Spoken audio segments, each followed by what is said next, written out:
Salve, salve pessoal, sejam todos muito bem-vindos a mais um episódio aqui no Eslen Delanogari Podcast. Muito obrigado pela sua presença e quero desde já avisar que esse episódio está sendo patrocinado pela Max Titanium.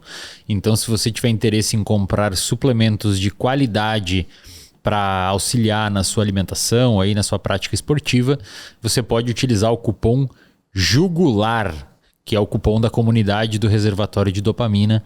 Lá na Max Titanium você ganha um desconto especial aí para adquirir os seus suplementos. Cupom JUGULAR, bota aí na tela, Matheus Jugular, e o site da Max Titanium está aqui embaixo.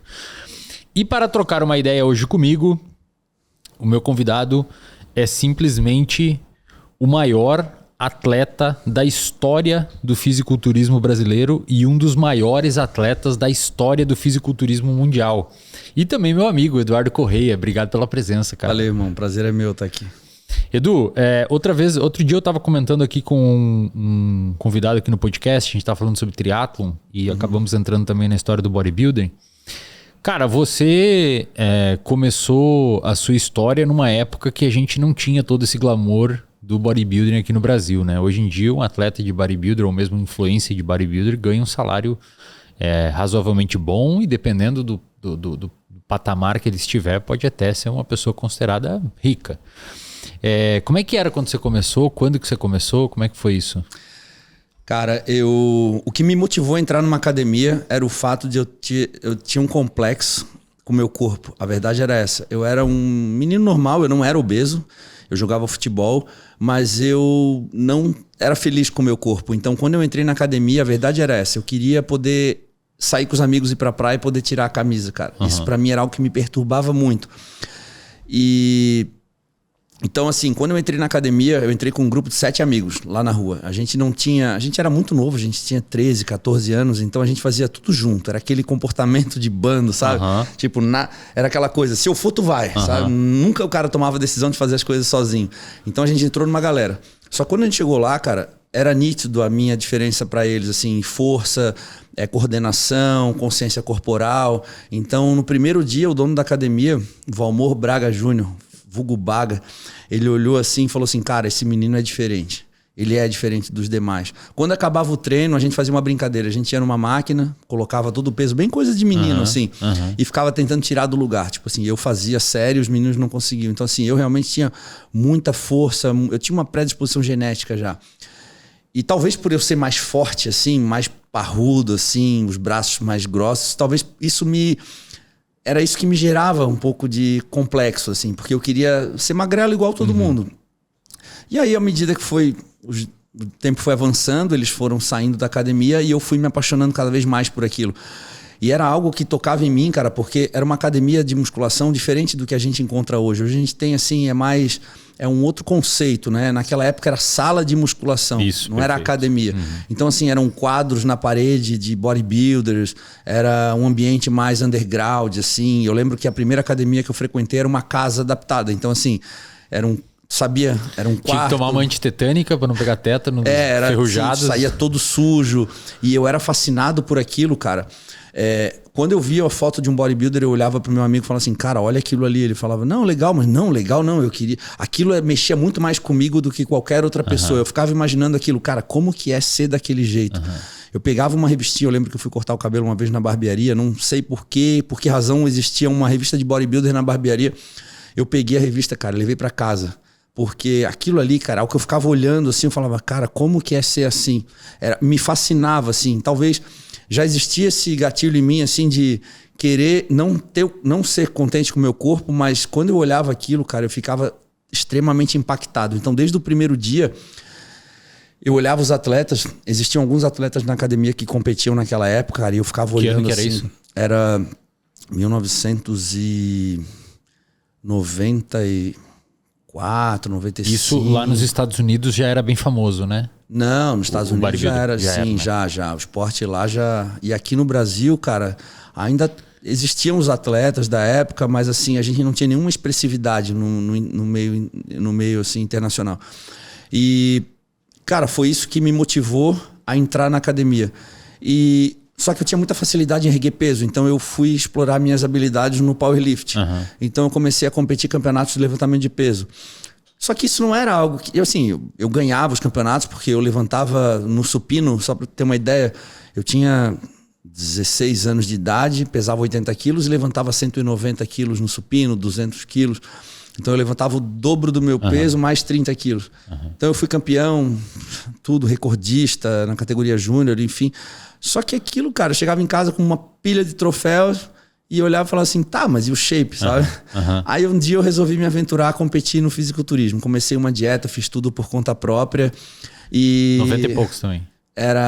Isso era já no final dos anos 90, início dos anos 2000. Minha primeira competição foi em 2001, só que era um campeonato, era uma federação tão desorganizada, cara, que os caras... Era para mim ter competido nos anos 2000, só que a competição foi se adiando por falta de verba, por falta de lugar, e o campeonato saiu em 2001. E eu estreiei no fisiculturismo, fui campeão catarinense overall, e, cara, eu já tinha em mente que era aquilo que eu queria, sabe? E é engraçado, cara, porque eu não tinha essa mentalidade pro futebol. Eu joguei futebol, cheguei a morar em Porto Alegre, nas categorias de base internacional.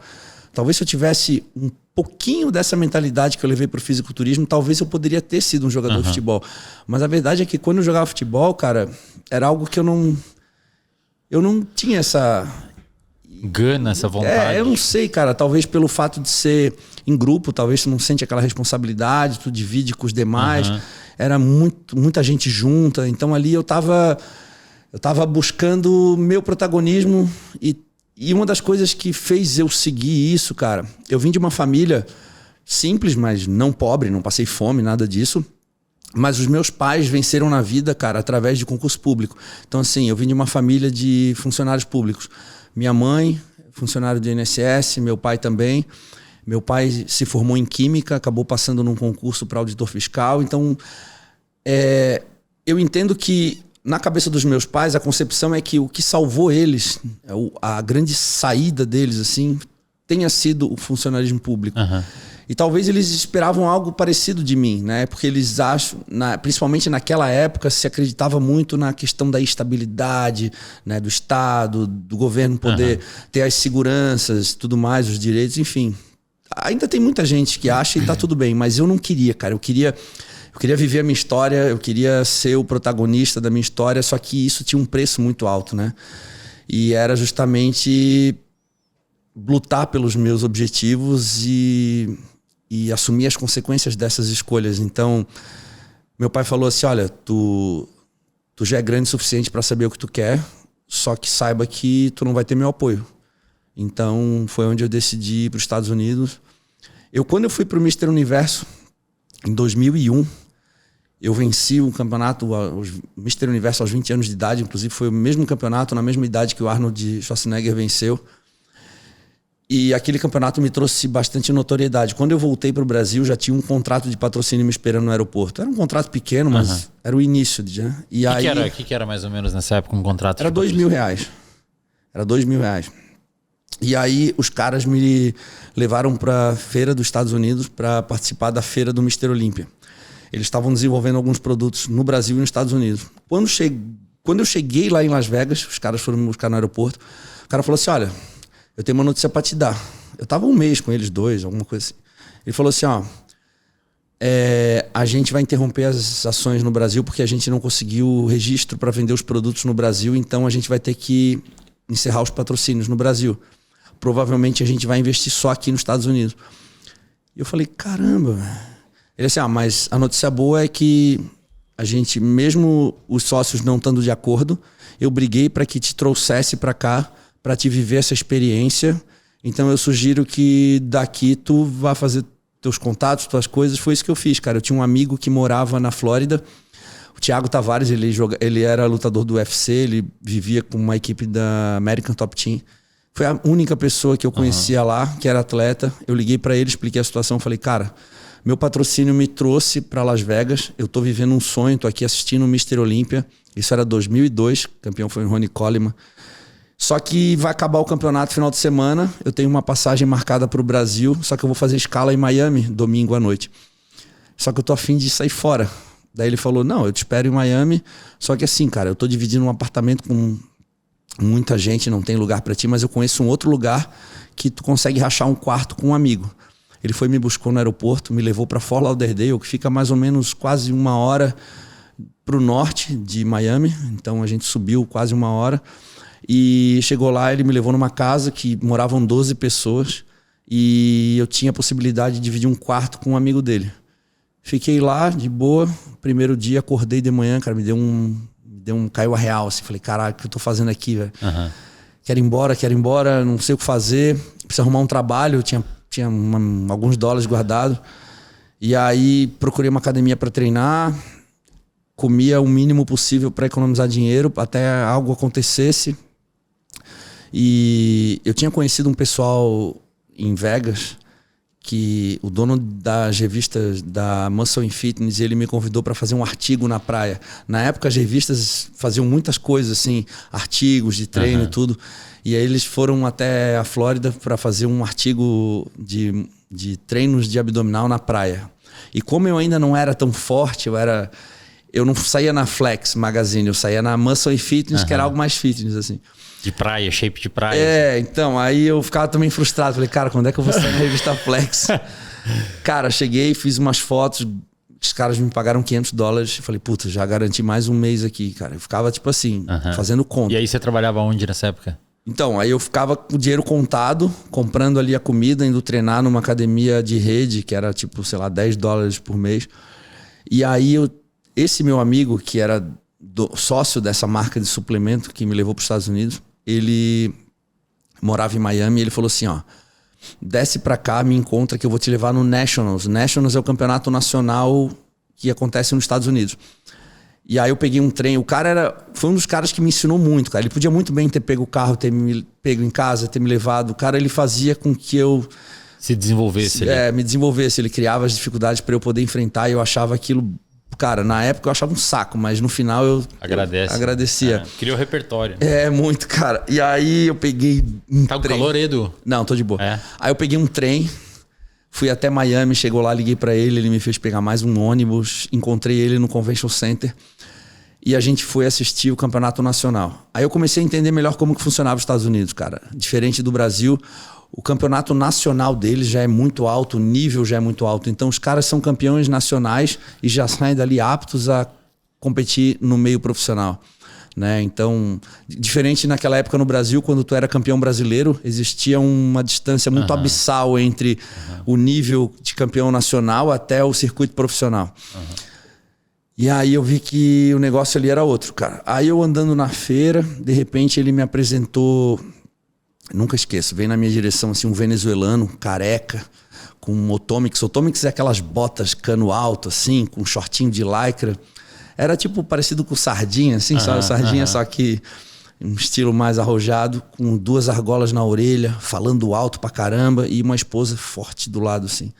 Aí ele, conho, dale, falando assim em venezuelano, gíria e tal. E aí o Rodrigo, esse meu amigo, me apresentou ele, falou, ó... Eu tô com um brasileiro aqui, tô tentando ajudar ele aqui, ele quer seguir carreira. Na verdade, o meu objetivo, cara, era permanecer nos Estados Unidos por umas 5 semanas e fazer um show pequeno lá, local. E aí ele falou, e aí, quer competir? Eu falei, tô pensando em competir e tal. Ele assim, tudo bem, arruma as coisas e vai pra minha casa, vou cuidar de ti. Aí eu falei, tá, mas eu não tenho dinheiro, não tenho nada. Aí o Rodrigo olhou e falou, beleza, eu pago a comida dele e eu mantenho ele na tua casa. Ele viu ali uma forma de ajudar 2 pessoas. O cara que queria realizar o sonho de ser atleta e o cara que também era treinador. Ele era treinador da própria esposa. E ele queria também, de alguma forma, incentivar aquele casal, né? Eles estavam já ilegal nos Estados Unidos há muitos anos. A mulher competia. E acabou que ela dava aula de personal para ele. Ela preparava as comidas dele. E ele pagava por isso... E em troca eles me mantinham na casa deles. Era uma troca, assim. Cara, e ali começou um relacionamento que me ajudou muito. Eu fui pra casa dele no outro dia, fui pra Fort Lauderdale, eu peguei minhas coisas e me mudei pra Miami. Cara, eu tava em Miami, adotado por um casal de venezuelanos, treinando. Que rolê aleatório, hein, cara? Muito, cara. E aí... esses caras sabem quem você é hoje, cara? Sabe. Sabe. Sabe.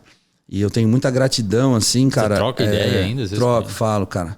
O Alex, ele era um grande treinador de atletas amadores. Ele trabalhava com a esposa dele, que era atleta profissional de fisiculturismo. Competia Mister Olímpia, tudo. Só que a categoria feminina, ela foi extinguida do fisiculturismo, né? Então, assim, as mulheres acabaram perdendo espaço e criou-se a Women's Physique, que é uma classe abaixo.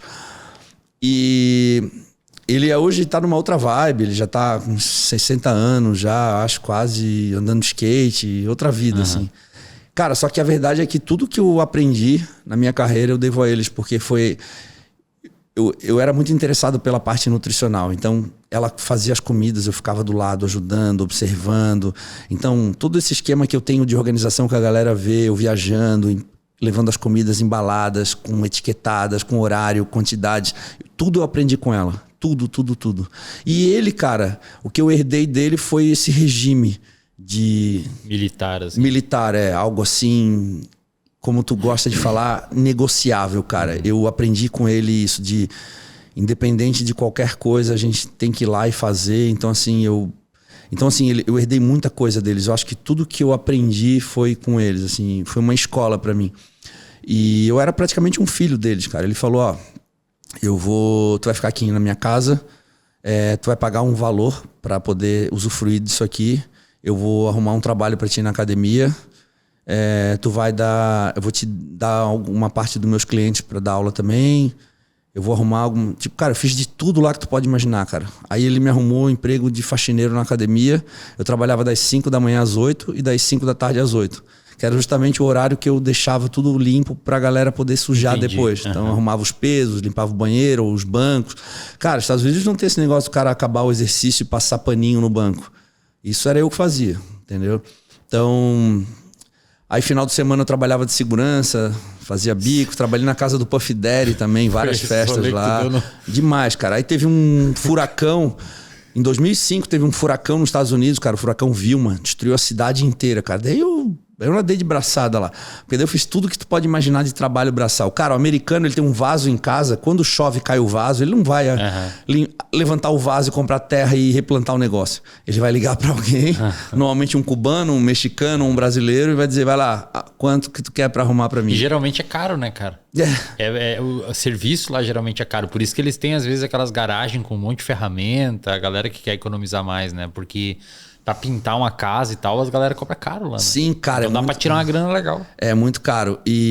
Só que tem muita gente que trabalha de forma informal lá. E aí o pessoal acaba se beneficiando também, né? Cobra um pouquinho mais barato. Né? E aí eu aproveitei, cara. Conheci muita gente. Só que eu percebia, cara, que todas essas coisas que eu fazia acabavam me tirando do meu objetivo, cara. Imagine o dia inteiro arrumando coisa.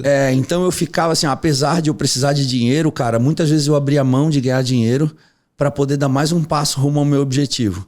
Então, por exemplo, mas se eu trabalhar aqui em tempo integral, eu vou tirar uma grana hoje. Cara, eu ia lá, abria mão dessa grana e tentava viver com menos, mas poder manter meus treinos. Aí, cara, eu comecei a dar aula no lugar do Alex. Ele já trabalhava... Ele é um cara muito, assim... Ele é muito popular, ele é muito expressivo, ele é muito diferentão, assim. Então a galera toda gostava ou odiava ele. Mas ele tinha um público bem grande, cara. E ele começou a fazer assim, ó. Tu vai dar aula hoje no meu lugar. Pega o carro e vai.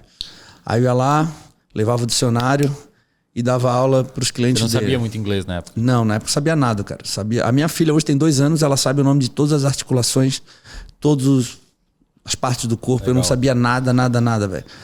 E aí, só que assim, eu tinha um baita shape na época. O cara me obrigava a fazer cardiovascular todos os dias à noite. Eu fazia numa academia, numa Golds, perto de casa, e ele passava de carro na frente pra ver se eu tava fazendo, cara. Então, assim, era realmente um regime militar. Então, assim, eu andava no shape, era bem apresentado. E a galera acabava curtindo, cara, porque ele criou uma história pra galera me abraçar lá em Miami. É muito louco essa história, cara. Ele falou pra galera que eu era filho dele. Porque ele ficava, do Brasil, alguém me apresentou ele, não sei o quê. Nisso o Rodrigo já tava fazendo as coisas dele, a gente nunca mais... resolveu encurtar a história. Aí ele é meu filho. Teu filho? É, meu filho. E aí, cara, ele criou uma história que era assim. É muito louco. Ele era ex-jogador de futebol de polo aquático pela seleção da Venezuela e eles vieram jogar no Brasil. E ele conheceu minha suposta mãe, engravidou ela e foi para os Estados Unidos. E anos depois, acho que ele queria se realizar um pouco na história também. Não sei se era o sonho dele ter sido jogador polo. E anos depois, eu vi ele numa revista de musculação. E a minha mãe falou que ele era... Olha, mais uma vez ele se realizando. E que eu queria conhecer meu pai. Então ela entrou em contato com ele e disse que ia me mandar para os Estados Unidos. Caraca, quando ele contava essa história para os próximos, a galera amava, velho. Imagina, caralho, que foda, que história linda, velho. O cara, anos depois, viu o pai numa revista e resolveu conhecer. Filme, e ele também é fisiculturista, cara. Imagina. É de filme. E aí, cara, isso criou uma empatia muito grande com as pessoas próximas de mim, porque as pessoas gostavam muito dele, então as pessoas queriam me ajudar porque eu era filho do cara. Existia algo muito maior do que só querer me ajudar. Não, eu quero ajudar o filho do Alex, imagina, cara. O cara veio pra cá, conheceu o pai. Então eu consegui, tipo, cara... Ele era um entra e sai de policial na minha casa, porque o Alex ele chegou a ser preso uma época. Nos Estados Unidos, cara... Por causa de você morar ilegal? Não. Nos Estados Unidos, quando tu faz alguma barbeiragem no trânsito ou comete algum erro, alguma coisa, velocidade, enfim... o policial dá o sinal, tu encosta o carro, tu tem que ficar com as mãos aparentes dentro do carro, né? Até o policial abordar. É diferente um pouco, né? Ele vai até teu vidro, pede os documentos e tal. Quando o policial parou, ele abriu a porta do carro e saiu assim, conho, que passa? Cara, fazer isso nos Estados Unidos, velho, xadrez, na hora, não tem? O policial falou, tá maluco? Algemou, botou ele e levou. Aí, beleza, vamos pra delegacia, desenrolar a história... Cara, chegou lá, o cara tava passando treino, dieta pra delegacia inteira, velho. Aí a minha casa... conversa na galera. A minha casa era um entra e sai de cubano, porque a maioria dos policiais em Miami são cubanos.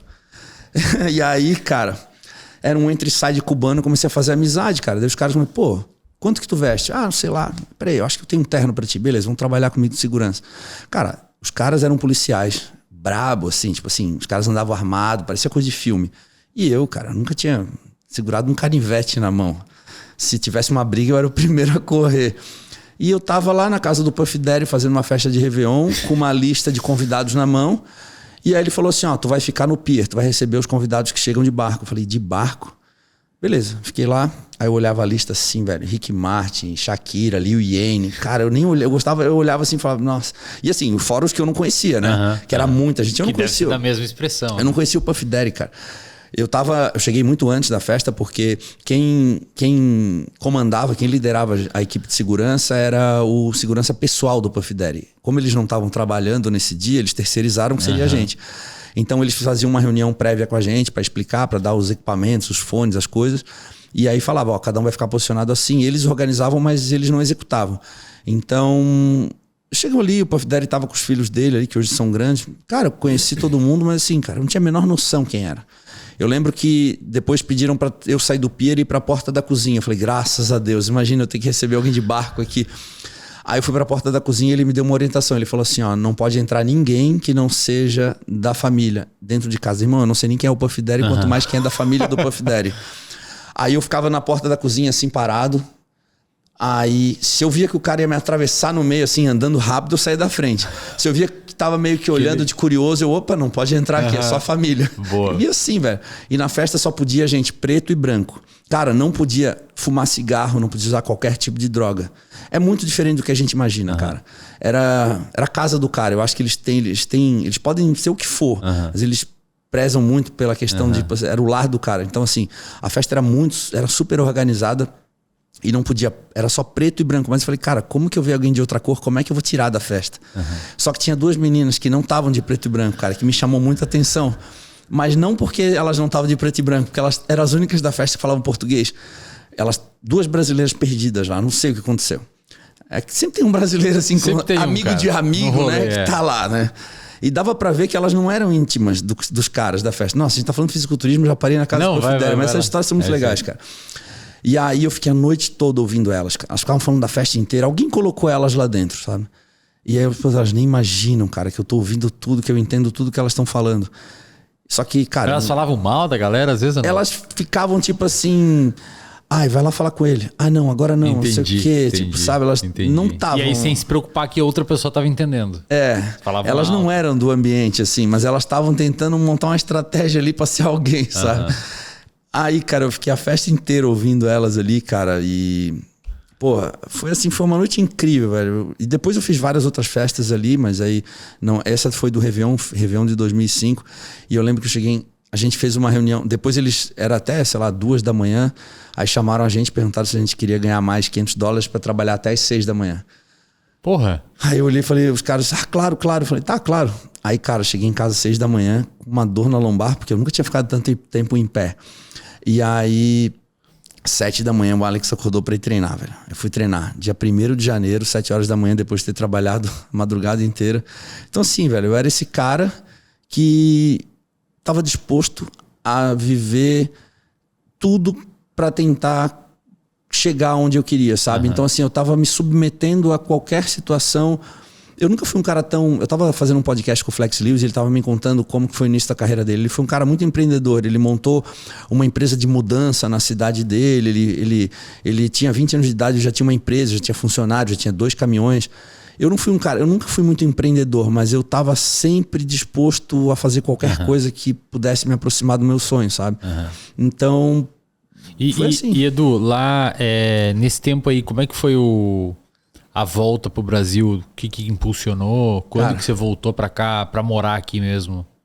Aí eu comecei a... Você ficou então eu fui e voltei. 3 anos nos Estados Unidos? 4? Cara, eu fui e voltei. Agora eu tenho que parar pra pensar, porque assim, ó, eu fui lá, fiquei um tempo, pedi uma extensão de visto, fiquei mais um tempo, voltei porque o meu visto ia vencer. Mas entre 2002 e 2005 você ficou nesse rolê, né? Sim.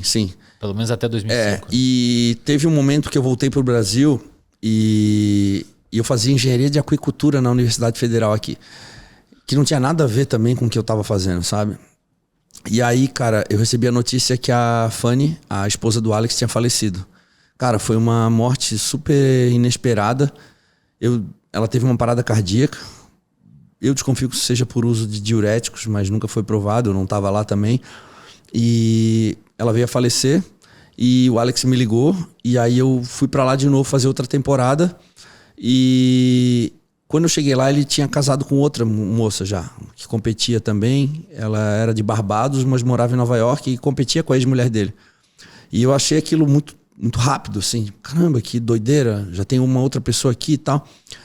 Só que eu percebi que naquele momento, cara, ela era muito importante pra ele. Então eu logo já fui me adaptando à nova rotina da casa. Mas a verdade é que era muito difícil. Eu tinha a Fanny como uma mãe. E a Rose Mary Janes era o nome dela, é o nome dela. Era um pouco diferente. Ela já me tratava mais como um amigo, assim. Já não tinha aquela empatia de mãe, sabe? E foi um pouco mais difícil a adaptação.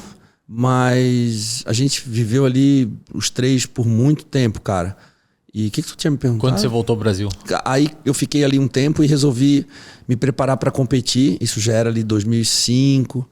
E aí eu recebi uma ligação do presidente da Federação Brasileira dizendo que eu precisava... Eu era meio que a galinha dos ovos de ouro da Federação Brasileira na época por causa dos resultados e tudo mais. E aí eu recebi a ligação dizendo assim, tu tem que vir competir o Campeonato Brasileiro... Sul-Americano, fazer aqui a Via Sacra. Eu falei, tá, mas eu tô nos Estados Unidos, quero competir assim, eu vou... Se tu não voltar pro Brasil e competir aqui, eu vou mandar uma carta pra Federação Americana e para não te deixarem competir aí, e vou te denunciar também pro consulado, porque teu visto é de turista. Enfim, o cara me deu Caraca, velho. E aí, cara, tive que voltar depois de um tempo. Tive que voltar, fazer campeonato brasileiro, sul-americano, mundial. Primeiro fui vice-mundial em 2006 na República Tcheca. E no ano seguinte, aí eu já não voltei mais para os Estados Unidos. No ano seguinte fui campeão sul-americano e fui campeão mundial na Coreia do Sul. Quando tu é campeão mundial, tu tem o direito de se tornar profissional. Na época, né? Hoje em dia não precisa mais. Não, hoje em dia não. Mas assim, cara, quando tu se torna campeão mundial, automaticamente tu tem o direito de se tornar profissional. O que precisa ser feito é o presidente da federação mandar uma carta de recomendação para o presidente da IFBB Pro League nos Estados Unidos, solicitando o teu Procard. O cara ganhou o campeonato mundial, agora eu tô te passando... A gente vai para outra federação agora. Eu não sou mais federado à Federação Brasileira, eu sou federado à IFBB Pro League, né, que é a liga profissional. E aí eu respondo a outro presidente. Só que aí os caras, velho, não era tão simples assim. O que era de direito, os caras não queriam te largar. Cara, é bem político, assim. Existem atletas de outros países, isso acontece em todos os países, não é só no Brasil, que foram campeões mundiais diversas vezes, poderiam estar competindo no meio profissional, só que os caras agarravam e não deixavam o cara... Um exemplo desses é o Kamal, competiu comigo, ele se tornou profissional depois dos 40 anos porque ele competia na Líbia. E os caras da Líbia não deixavam ele se tornar profissional.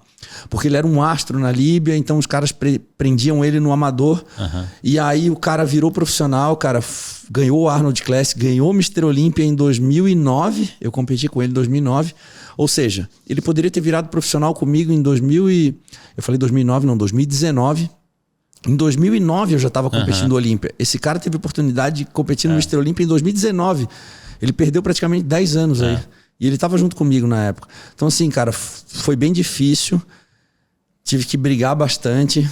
E aí eu finalmente pude me profissionalizar em 2009. E aí fazer carreira. Nessa época que você estava aqui no Brasil, é que você estava fazendo agricultura, engenharia e tal. Nesse período aí de sul-americano, brasileiro, mundial, isso. tu já estava na faculdade também. Eu trancava quando eu ia para lá, voltava, fazia algumas disciplinas, voltava. E como é que você vivia aqui? Você dava aula? Como é que era a tua parte profissional aqui? Cara, eu dava aula de personal, mas eu fazia estágio, eu tinha uma bolsa no laboratório de análise microbiológica de alimentos, lá na engenharia de alimentos. Eu ficava lá analisando amostras, coisas, fazendo... Eu vi que eu não era engenharia de aquicultura, não era algo que eu queria, mas eu me interessava muito para a parte de engenharia de alimentos. Então eu queria fazer uma pós-engenharia de alimentos. Apesar de eu ter tinha na minha cabeça assim, um plano B, era algo que eu não colocava muito em prática. Eu não queria que nada me tirasse do objetivo. Então eu tinha um plano, mas eu gastava toda a minha energia para ser fisiculturista, sabe? E aí, cara, quando eu voltei pro Brasil para poder fazer esses campeonatos, eu me afastei muito do Alex. E aí, quando eu me tornei profissional de fato e fui competir nos Estados Unidos, voltei a competir no Mr. Olympia e tudo, aí eu já não estava mais próximo do Alex, né? Aí eu já estava seguindo a carreira. Conheci um treinador que era o Cris Aceto. Eu sabia, cara, que quando eu virasse profissional eu precisava ter um respaldo de alguém mais experiente, alguém que já trabalhou com atletas. E aí eu fui competir meu primeiro campeonato profissional em Pittsburgh. Era um campeonato promovido pelo presidente da IFBB Pro League. Isso é uma coisa que morar nos Estados Unidos te dá muita base, porque, cara, eu sempre falo pra galera, velho, tipo, a informação é um insumo básico para qualquer tomada de decisão. E o que te faz estar onde a gente está hoje são as tomadas de decisões que a gente teve ao longo da vida. O fato de eu ter morado nos Estados Unidos me deu bastante substrato para poder entender como que funcionava o meio. Claro. E eu entendi muito, muito rápido que o meio profissional era composto por um grupo de árbitros, e esses árbitros eram os árbitros do Mr. Olympia. Só que cada um tinha o seu campeonato dentro dos Estados Unidos. É uma forma de eles serem remunerados. Então, os caras te dão a chancela e falam, pode promover um evento profissional na tua cidade, o outro pode promover um evento profissional na tua cidade. Então, cada campeonato da liga profissional era promovido por um árbitro. Só que existia o presidente da IFBB Pro League, que é o Jim Manion, e ele promovia o Pittsburgh Pro, que era justamente na cidade sede onde ficava o escritório da IFBB Pro League. Eu estava me preparando para estrear no New York Pro, que é um campeonato promovido pelo Head Judge, o árbitro central do Mr. Olympia, o Steve, que é um dos campeonatos que tem mais hegemonia por se tratar o cara que organiza o evento, é o Head Judge do Olympia. Então as pessoas vão para lá justamente para poder serem vistas e já chegar no Olympia com uma certa moral. Só que 2 semanas antes desse campeonato, era o campeonato promovido pelo presidente da IFBB Pro League. Então, minha estratégia era fazer o Pittsburgh Pro e o New York Pro. Eu achava que seria uma boa estratégia, um bom início de carreira no meio profissional. E aí, cara, eu cheguei vencendo. Eu fui o 5º atleta da história a vencer uma competição profissional na estreia como profissional. Então, isso foi uma coisa muito bacana. Eu me preparei sozinho, cara. Foi um desgaste. Nessa época não tinha o Cris Aceto. Não. E aí eu resolvi ficar 2 semanas em New Jersey, que era do ladinho de Nova York, para me continuar a preparação para Nova York. Aí foi no New York Pro que eu conheci o Cris Aceto. Ele estava lá preparando um outro atleta amigo meu, fui lá no quarto dele para poder dar uma olhada e conhecer o Cris. O Cris deu uma cagada para mim assim, não falou muito comigo, eu percebi que os americanos eram bem prestadores de serviço, eram bem mais sérios assim. E aí eu troquei um contato com ele, voltei pro Brasil classificado pro Mr. Olímpia, entrei em contato, ele me passou como que funcionava. E de lá pra cá, cara, a gente construiu uma história linda de anos, assim. Ele foi muito mais que um treinador pra mim, ele foi um mentor. Eu tenho uma relação de amizade muito grande com ele. Inclusive, meu último campeonato aqui no Brasil, em 2022, ele saiu de lá. Ele tem uma família, ele tem 5 filhos, esposa. Ele saiu de lá, veio pra cá poder ficar comigo, sabendo que era um dos últimos campeonatos que ele podia ter a oportunidade de estar comigo. Que legal. E assim, cara, é um cara extremamente inteligente, me ensinou muita coisa também. Mas no início, cara, foi muito difícil poder ter acesso a esses caras. É um meio um pouco fechado, assim. E como eu não tinha patrocínio na época, em 2009, tu perguntou o que eu trabalhava, esqueci de falar também. Em 2009, cara, eu vivi com um projeto era da CEITEC, a Secretaria do Esporte, Cultura e Lazer. Existia um projeto em que a gente entrava com um projeto, cara, é um projeto que é feito para desistir no meio do caminho, de tão burocrático que é. A Carol me ajudou muito, cara. Tem que escrever tudo, aí eles vão aprovar uma parte do teu projeto. Beleza, tu pediu lá uma verba para poder fazer a preparação, viajar, passagem aérea, hotel, alimentação, material esportivo, tudo que tu vai precisar, treinador. E aí eles iam lá, aprovavam uma parte. Aí tu tinha que adequar o projeto aos valores que eram aprovados e no final tinha que fazer uma prestação de contas. Cara, mas esse projeto me ajudou muito, muito, muito no ano de 2009. Assim, cara, eu nunca fui um cara muito politizado, então eu não tenho muito conhecimento. A galera não tem muito conhecimento. O pessoal gosta de ir pro Instagram e falar a sua opinião. Mas a verdade é que existem vários projetos de incentivo ao esporte, cara, e muitas pessoas não conhecem. Então eu sugiro que a galera que quer começar no esporte, cara, se informe um pouco mais, porque apesar de tantas dificuldades que a gente tem aqui, existem projetos voltados para o esporte, cara, e eu me beneficiei através de um projeto desse. Claro que existe toda uma... Tu tem que cumprir com uma série de requisitos, né? Mas isso foi o que me salvou naquele ano. Faz parte do processo, né, cara? Não tem muito o que fazer. Então, no meu primeiro Mr. Olímpia 2009, eu estava sentado numa mesa na noite de autógrafos, que os atletas têm a oportunidade de poder vender suas camisetas, suas fotos autografadas. Eu estava lá com uma bandeira de Santa Catarina, projeto lá, CEITEC, Secretaria do Estado de Santa Catarina, que era o que estava me apoiando, cara. Olha só, cara. Quem imaginar, né, num mundo de hoje, com tanto dinheiro que rola no universo privado do fisiculturismo, com empresas, e você começou com um negócio vinculado à Secretaria do Estado, né? Verdade, cara. Verdade. Imagina. Ô, Edu, e nessa época aí, cara, que você tinha que se esconder no banheiro da UFSC pra tomar whey? Foi, quando eu fazia... Que a galera achava que era bomba? Desculpa se a galera tá achando a história meio aleatória. Não, mas assim, é que aqui cara, no meu canal acho que a galera... Primeiro que não deve ter te ouvido em outros lugares. Muita gente talvez não te conheça. Então se for aleatório, a galera não tem conhecimento. É porque assim, é difícil traçar uma linha do tempo e falar. É até chato, sim, sabe? Sim. Então a gente vai fazendo. Não tem problema. Assim. Eu vou tentando guiar aqui. Tá, nesse período em que eu voltei pro Brasil... que eu fui pressionado a voltar a competir aqui, eu voltei para a faculdade, eu tinha uma bolsa lá e eu trabalhava à tarde, estudava de manhã e trabalhava à tarde no laboratório. E, cara, eu não tinha muita grana e nem muito conhecimento para fazer dieta, então eu levava suplemento, tomava a tarde inteira. E os suplementos, cara, não é o whey protein isolado que a galera toma. Cara, era mistura de caseinato de cálcio, albumina... Tudo que pode imaginar que tinha proteína eu misturava e fazia um shake lá de 30, 40 gramas de proteína e enfiava para dentro a cada 2 horas. E, cara, e o medo, porque eu trabalhava analisando, fazendo análise microbiológica com a chama aqui na minha frente e aqui. E trabalhar com bactéria, né, cara? Então, assim, álcool pra caramba na mão para poder mexer, tomar um shake, não se contaminar. E, cara, mas eu aprendi muito. E foi uma das coisas que me ensinou também em questão de organização, metodologia e principalmente higiene, né, cara? Mas a galera achava que era bomba mesmo, cara, nessa época? Cara, muito chato, velho. Tipo, Era a época que creatina dava pedra no rim. Eu tinha que tomar whey, eu tinha que me esconder numa salinha. É que não era nem um banheiro, na entrada do laboratório tem um espaço que é tipo assim, ele isola pra rua e isola pro laboratório. Tem entre 2 portas. E eu ficava entre aquelas 2 portas. Então, às vezes, acontecia de eu estar tomando o shake e alguém abrir uma das portas. E aí, imagina, o cara abre a porta, tem um cara de jaleco tomando uma coqueteleira. Aquilo ali é uma imagem muito agressiva pros anos 2006 ali, sabe? Hoje seria normal, né, cara? Hoje, cara, porra, hoje tu abre uma marmita no aeroporto. Exatamente. É cool, né? Tipo, que massa. Pô, o cara se cuida. O cara se cuida, né? Mas é muito louco, cara, porque eu vivi a vida toda nisso, cara. E assim, não que eu goste de comer marmita, mas eu tinha que manter meu plano viajando. Então, às vezes, tu é obrigado a comer, sentar num banco e comer. Mas é muito louco. Você chega no avião, o cara abre um sanduíche, assim, um McDonald's, come dentro do avião. É capaz da galera olhar pro cara e falar assim, que eu já vi, tá? O cara olhar e falar assim, cara, que ideia legal, velho. Eu não tinha pensado nisso. O cara passou no McDonald's antes de entrar no voo e pegou um lanche. Pô, que legal. Agora, se tu pegar uma comida, cara, e abrir assim, é como se estivesse cometendo um crime, sabe? E em 2000 e pouco era pior ainda, né? O pessoal tem um preconceito bem grande, assim, cara. Eu vivi todas as fases, cara. Todas as fases. Talvez isso me faz valorizar mais a fase atual. Pô, mas era... Cara, e uma coisa que eu acho bacana, assim, a galera tem uma ideia pré-formada de mim, assim, do fisiculturista, né?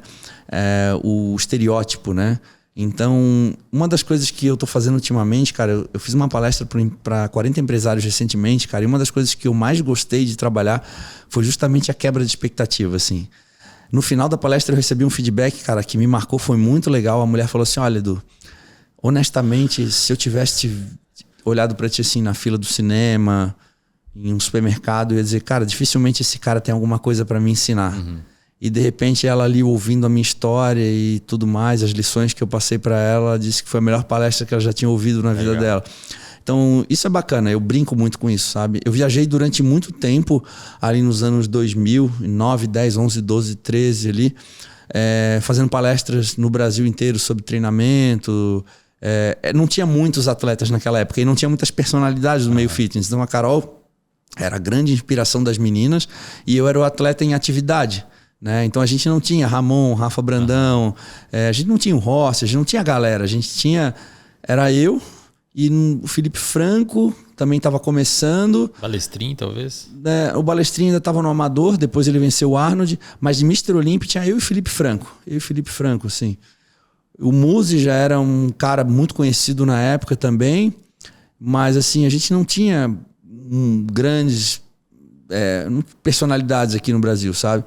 Então eu era muito solicitado, assim. Nessa época eu viajei muito, fiz bastante palestra, mas hoje eu tô curtindo essa ideia de falar para públicos diferentes, assim, justamente para essa quebra de expectativa. Eu acho bacana, assim. Acho que hoje em dia já tá cada vez mais distante do público leigo a ideia de que fisiculturista é um cara burro e com pinto pequeno e não sei o que, como tinha antigamente, né? Acho que isso se quebrou com o tempo. Eu vivi todas essas...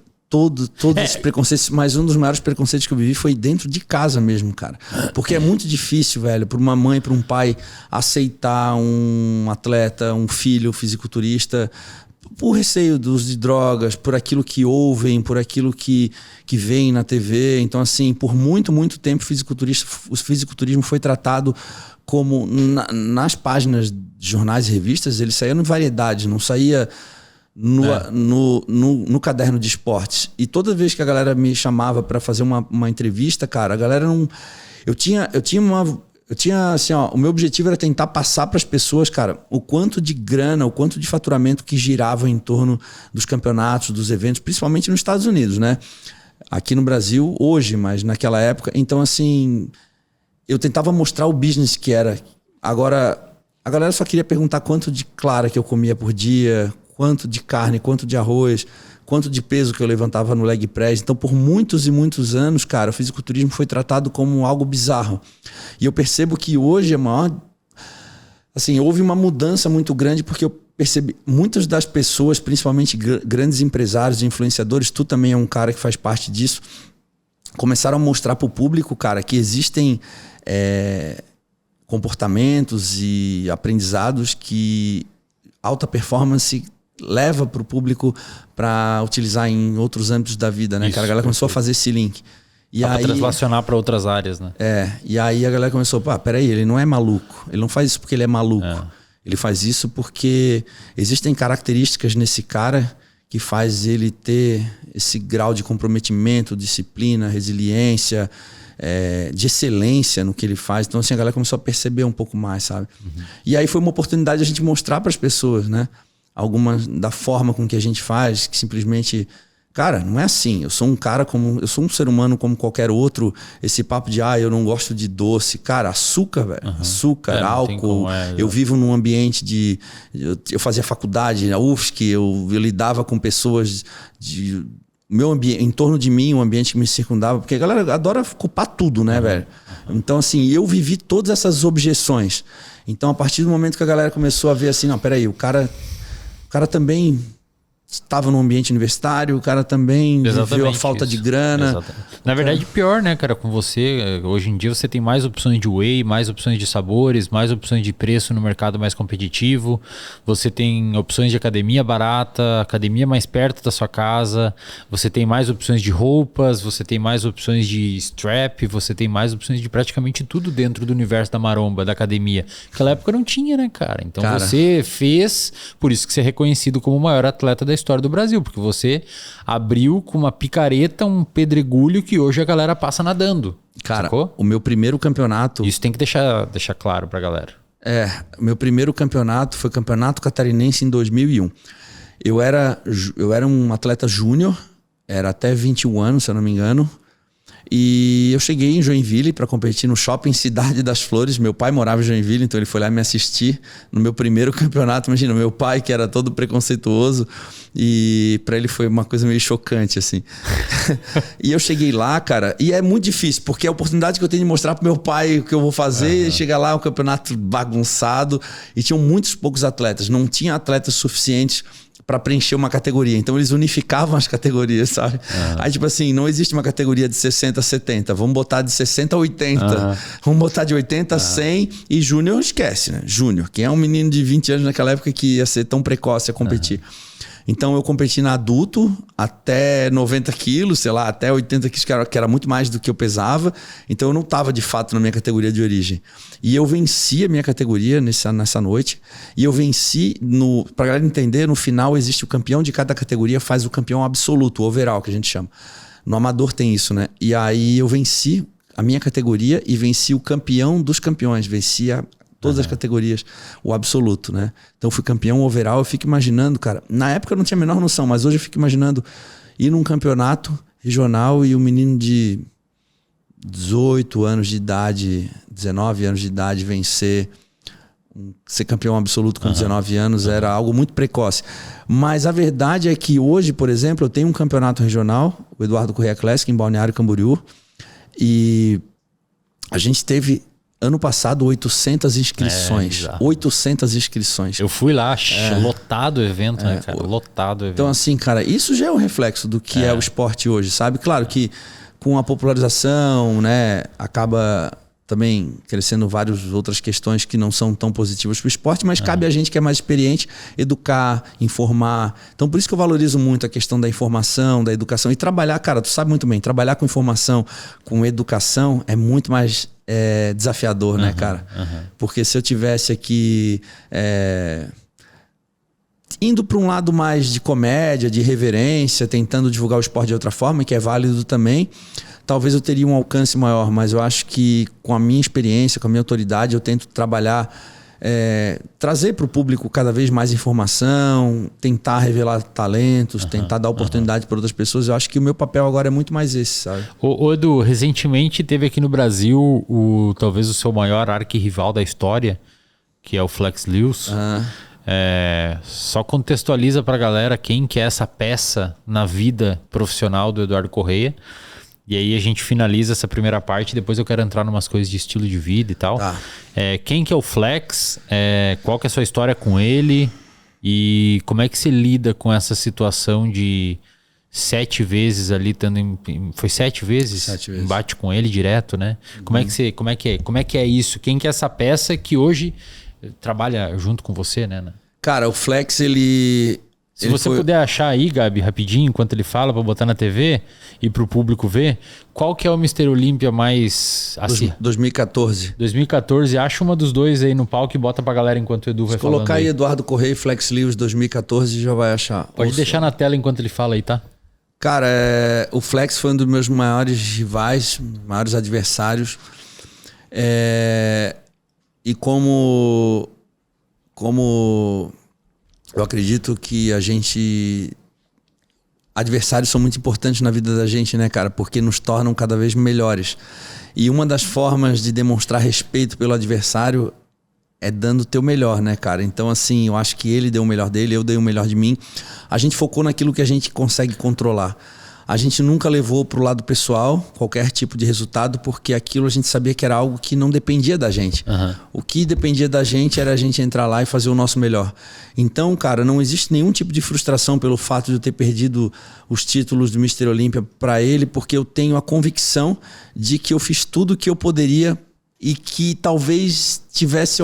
Muitas coisas talvez nem imaginasse que tivesse ao meu alcance para poder entrar no meu 100%. Então, o fisiculturismo, cara... ele não se trata só de vencer. Eu acho que o esporte de alta performance não se trata só de vencer. Eu acho que se trata de tu entregar o teu melhor. Eu acho que a vitória, ela não define o sucesso. Eu acho que tu pode ter sucesso sem necessariamente ter a vitória. Da mesma forma que a derrota não define o fracasso. Né? Então, eu acredito muito que eu tive sucesso na minha carreira porque eu entreguei tudo que eu podia e estava ao meu alcance.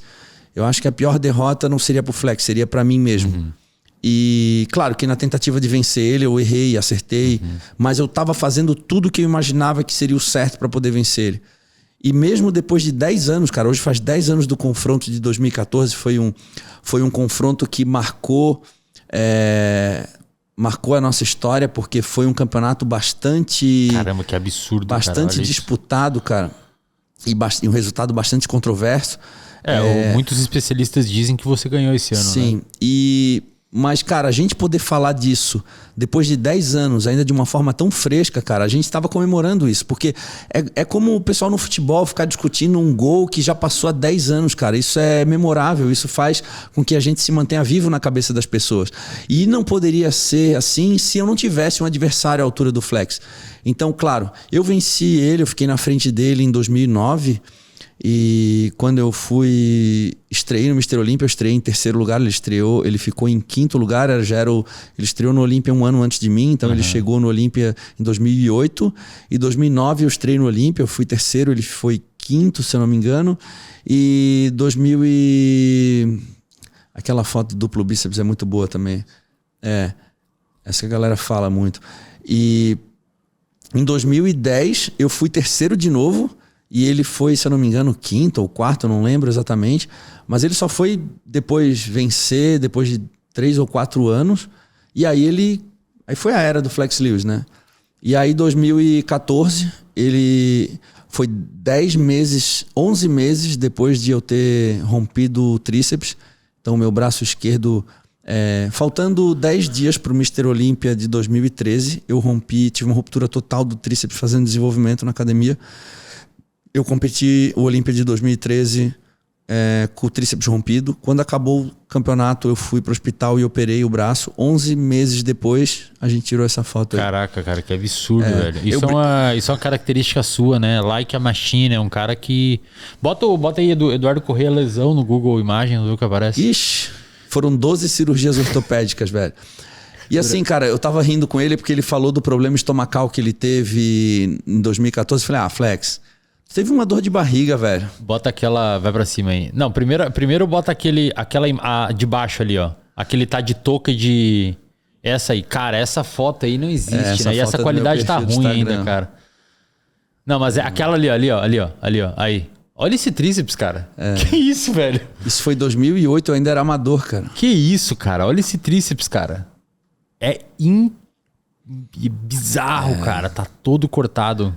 Então, cara, logo o meu tríceps era meu ponto forte, eu rompi ele total, tive que reconstruir, então assim, eu tive um prejuízo estético muito grande. E aí fica aí zoado gerou depois. Um prejuízo muito enorme pra mim, cara. Vai lá, vamos ver nas fotos de novo. Muita gente acha que eu perdi o Mr. Olímpia 2014 a primeira lá, por causa do tríceps, então assim, a galera acaba...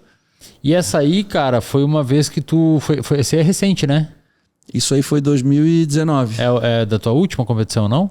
Não, 2019. A última foi 2022. Quanto tempo tem de uma imagem para outra aí? Cara, tem... eu voltei a treinar... Eu fiz a cirurgia em dia 2 de janeiro e voltei a treinar em maio. E essa foto... Eu voltei a treinar em maio. Isso é quase em fevereiro do outro ano. Um ano, mais ou menos. É, um pouco menos de um ano. É bizarro, cara. Cara, eu tive que ficar 5 meses. É que assim, essa cirurgia do cotovelo, eu refiz ela 3 vezes. Essa é do outro braço, essa não tem nada a ver com o tríceps. Eu tive uma artrose, processo degenerativo na cabeça do rádio ali no cotovelo, cara. E começou a crescer osteófitos, enfim, eu tive que fazer 3 vezes a cirurgia. E pela 3ª vez, cara, eu tive que ir para Los Angeles, levei meu médico que havia me operado aqui no Brasil, o Dr. Zé Carlos. A gente foi para lá, operou com o médico de lá. E ele falou assim: cara, agora tu descansa, fica aí 5 semanas. Eu falei, cara, é a 3ª vez e última que eu tô fazendo cirurgia. Quanto tempo de fato eu teria que ficar em repouso para essa cirurgia garantir o sucesso da cirurgia? Ele falou, cara, pelo menos 5 meses. Eu falei, tudo bem, cara, se tiver que ficar 2 anos. O meu receio era, eu nunca tive medo de não voltar a competir. O meu medo, cara, é de não conseguir voltar a treinar. Treinar, exato. É o que eu acho que tá louco, né? E aí, cara, eu fiquei... Essa foto foram 5 meses depois de não treinar. Caraca, essa velho, da esquerda, que diferença, velho. 5 meses sem treinar. E ainda treinar. assim tá com shape melhor do que o do cara aí, 5 meses sem treinar. Volta lá no banco de imagem. E a do Flex, cara, a gente tava rindo bastante essa semana porque Bota essas antigas dele aí, Olha aí, cara. Ele tava falando, mas eu tive um problema estomacal no dia do Olímpio. Eu falei, irmão, tivesse uma dor de barriga, eu tive que reconstruir meu tríceps. Tenta achar mais umas antigas pra ir passando na tela aí, cara. Mas, Edu, cara... cara, essa época aí... ali você era um cara também muito, muito conhecido por treinar só com uma mão, né, cara? Cara, então, eu tive diversas cirurgias, cara, e desde o início, desde a primeira, eu, de forma instintiva, eu comecei a treinar um membro contralateral. E eu percebia vários benefícios nisso, cara, sistêmicos, e eu percebi que vascularizava o lado lesionado. E aí, cara, eu liguei pro Muzi e falei assim, cara, eu tô observando isso. Comecei a fazer de forma instintiva, mas eu queria tua ajuda pra gente ver se existem estudos relacionando, tu que que é o fã da ciência, estudos que relacionam o que eu tô fazendo com comprovação científica. Daí ele me deu alguns estudos, realmente existia uma comprovação científica por trás disso, e aí eu tinha respaldo para poder falar sobre isso, cara, porque assim, a gente nessa posição, cara, eu sinto que a gente tem muita responsabilidade sobre aquilo que a gente faz, aquilo que a gente fala e principalmente aquilo que a gente mostra, né, cara? Então, eu me sentia um pouco responsável pela galera. Cara, tu não tem noção, a galera operada me mandando foto treinando, cara. E aí, quando eu vi que aquilo trazia algum benefício de fato, cara, eu comecei a desenvolver protocolos baseado naquilo que eu vinha fazendo. E o médico adorou, cara. Inclusive, ele me passava os pacientes para poder explicar o que eu estava fazendo. E assim, cara, foi algo que me ajudou demais, assim. Até no psicológico. Não, né? Total, velho. Porque assim, eu comecei a fazer isso de forma instintiva, porque eu achava que indo pra academia, estando no ambiente durante aquele horário de treino, cara, fazia com que eu conseguisse me conectar à minha rotina. Exato. Então a minha alimentação, por mais que eu não conseguia treinar, eu mantinha a mesma alimentação. Virava um pilar, né? O sono, exatamente, cara. Eu me protegia dessa forma. E quando eu vi que isso trazia benefícios de fato, eu falei, então peraí, então não adianta sair pra academia e ficar treinando do lado só. Vamos ser mais estratégicos, vamos ver o que é mais interessante, vamos periodizar isso, né? Vamos dividir dias de treinos, vamos administrar volume, intensidade. Eu comecei a criar protocolos para poder tornar isso sustentável, porque quando eu fazia isso durante 3, 4 semanas, depois já tirava a tipó e já começava. Só quando eu tive que fazer isso 5 meses, exato. Falei, cara, agora vamos organizar isso. E eu comecei a organizar e deu muito certo, cara. Legal. Ô Edu, para chegar numa condição dessas aí, cara, extremamente... Quantos % fica aí de... Cara, essa aí foi a mais escrota de todas da minha vida, velho. Tá ruim a imagem, né, cara? Não, que ano que é isso aí? Isso é 2010, cara. Bota aí. Não, foi o Europa Pro. No YouTube tem uma apresentação... Ali, ó. Essa é do YouTube, essa...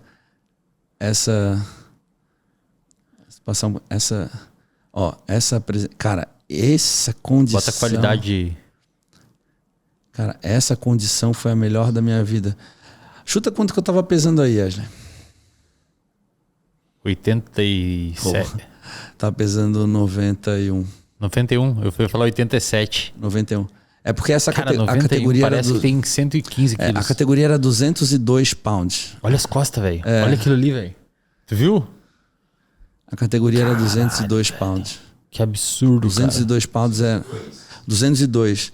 Isso dá 91,6 quilos. Em 2012, a categoria 202 se tornou 212.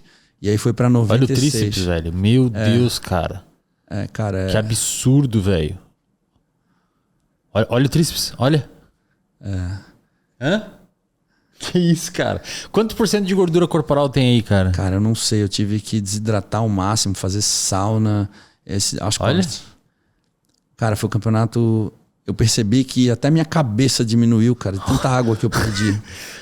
A gente vai falar sobre isso também para o público que é de fora. Olha o trapézio, cara. Parece um chifre. Não, realmente era... Esse foi o campeonato... Caramba, cara, que absurdo, velho. Não tem um adipócito no corpo.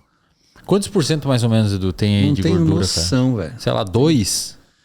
3? Não sei, cara, porque depende do protocolo que tu utiliza, né? Tem várias contas. Eu não sei nem se existe um protocolo ideal para um atleta de fisiculturismo, porque o que eu fazia, eu media as dobras. Porque a tua pele ali é um papel, dobra, né? Era menos de 1 milímetro, cara. É um papel, era pegar a camiseta assim. Dobrado. É um papel dobrado. Às vezes não tem nem precisão no adipômetro. A dobra, pessoal, que a gente tá falando é você pegar a pele assim, ó. Faz aí na sua barriga enquanto você estiver agora.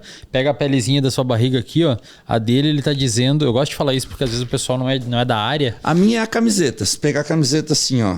Tipo a camiseta. É a camiseta. Era exatamente a camiseta, assim, ó. Caraca, imagina pegar a sua barriga e você come a camiseta, cara. Só que assim, cara, isso não é uma condição que se mantém ao longo de semanas. Isso é uma condição do dia. Exato. Então assim, eu não tô curtindo o shape aí. Sim, ali tu tá, só não quer morrer. É igual tu chegar pro cara... Exatamente.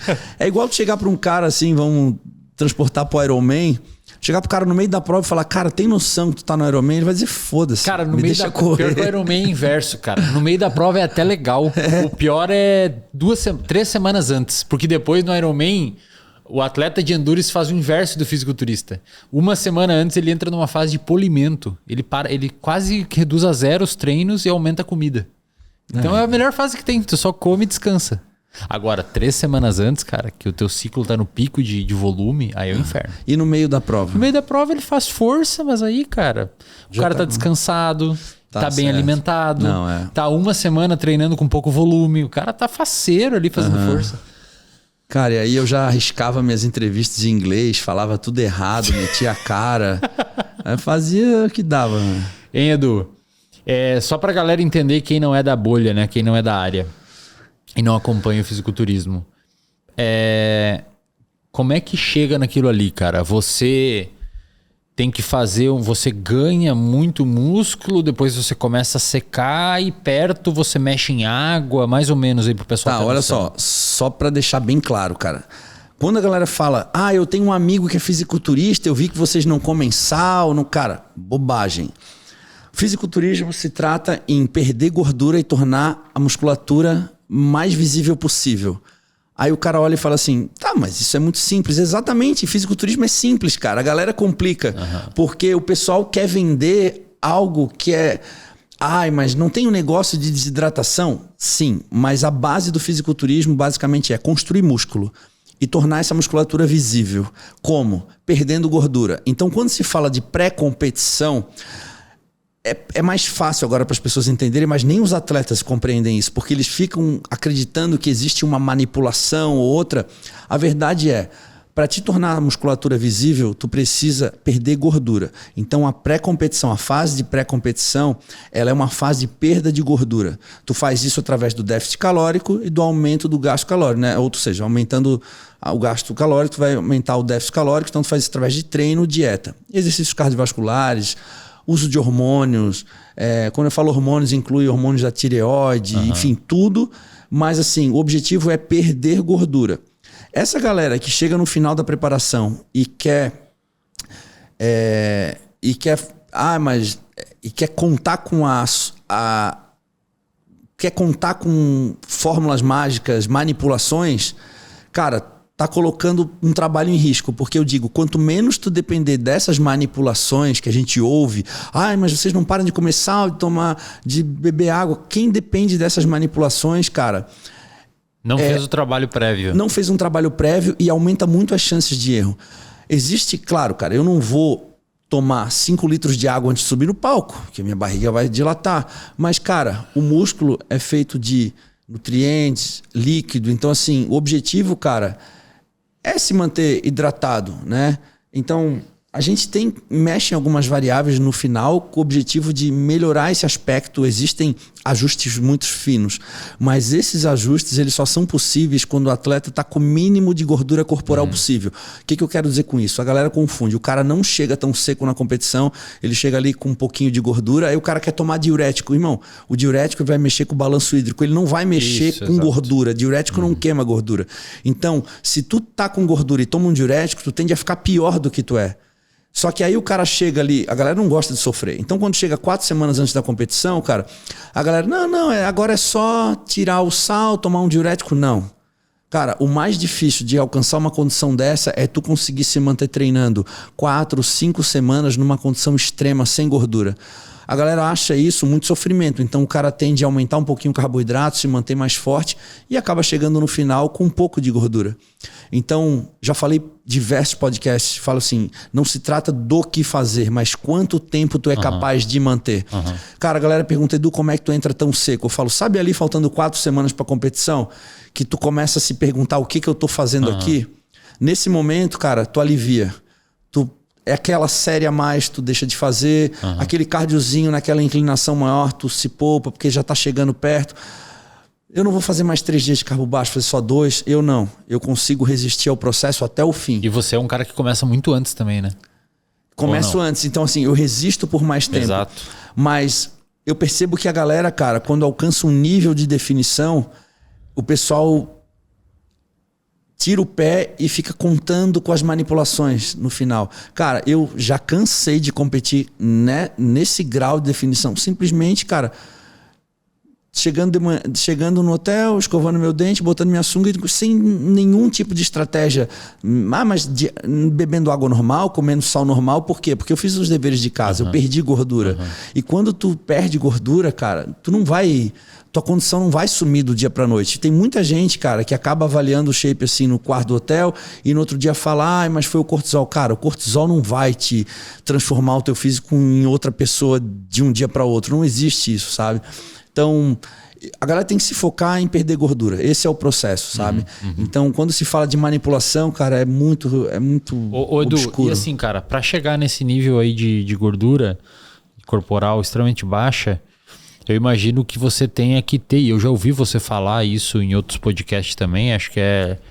Porque a thumb do episódio aqui, até pro Matheus ficar ligado aí, a thumb do episódio vai ser a vida de um bodybuilder profissional. A gente fez um triatleta profissional, que é do Vinhal. Aliás, ele tá comendo 7.000 calorias por dia. Não sei se tu viu. Eu vi, cara. Ele é agitadão, né? 72 quilos, 7.000 calorias por dia, cara. Cara, se a gente fosse comparar um fisiculturista com um triatleta, tipo assim, raça de cachorro. O fisiculturista seria aqueles bulldog, aqueles bulldog que ficam roncando para... E um pincher. Caramba, velho. Mas imagina, Edu, 7.000 calorias no dia, cara. 72 quilos. Não, treino, 72 quilos, né? Já treino, hein, cara. A gente até come 7.000, mas, cara... E sempre com fome. Sempre na broca de fome. E aí, você imagina que você tem que ter uma interação com o alimento de uma forma categórica, né, velho? Você não olha para um pão como um pão, eu imagino. Você já falou sobre isso também, mas seria legal trazer aqui de novo. Eu olho pro pão como uma mulher nua, velho. Nessa fase aí, principalmente. Quando tá no bulking, talvez não. Como é que é, cara, a sua interação com o alimento? Minha pergunta, esses anos todo fazendo preparação e chegando nessa condição aí, se submetendo a dietas diferentes e tudo mais, mudou a sua interação com o alimento, cara? Totalmente, cara. As primeiras competições, eu ficava bem seco, tanto que eu venci o Campeonato Catarinense, como eu comentei aqui, aos 19 anos de idade, só que assim, no outro dia... Bolo, salgadinho, cerveja com os amigos. Uma semana depois eu tava gordo já. 10 quilos a mais. E me gabando por isso. Nossa, já tô com 12 quilos em 3 dias. Tipo, moleque, não tinha consciência. A partir do momento que tu vai amadurecendo, cara, tu vai mudando teu relacionamento também, até porque tu precisa tornar o processo mais sustentável. Então, a tua relação com o alimento muda completamente. Cara, eu diria que muito mais que o treino até. Eu tenho uma relação com a comida, assim... Eu tenho uma intimidade com a comida, cara. É algo que eu dou tanto... Eu falo que eu não sou pago pra treinar, eu sou pago pra comer. Eu fico lá na preparação 50 minutos fazendo um prato que eu como em 3 minutos, sabe, cara? Então, assim, fazer dieta é fácil. Se eu pegar a dieta e colocar na tua frente e dizer, vai, come.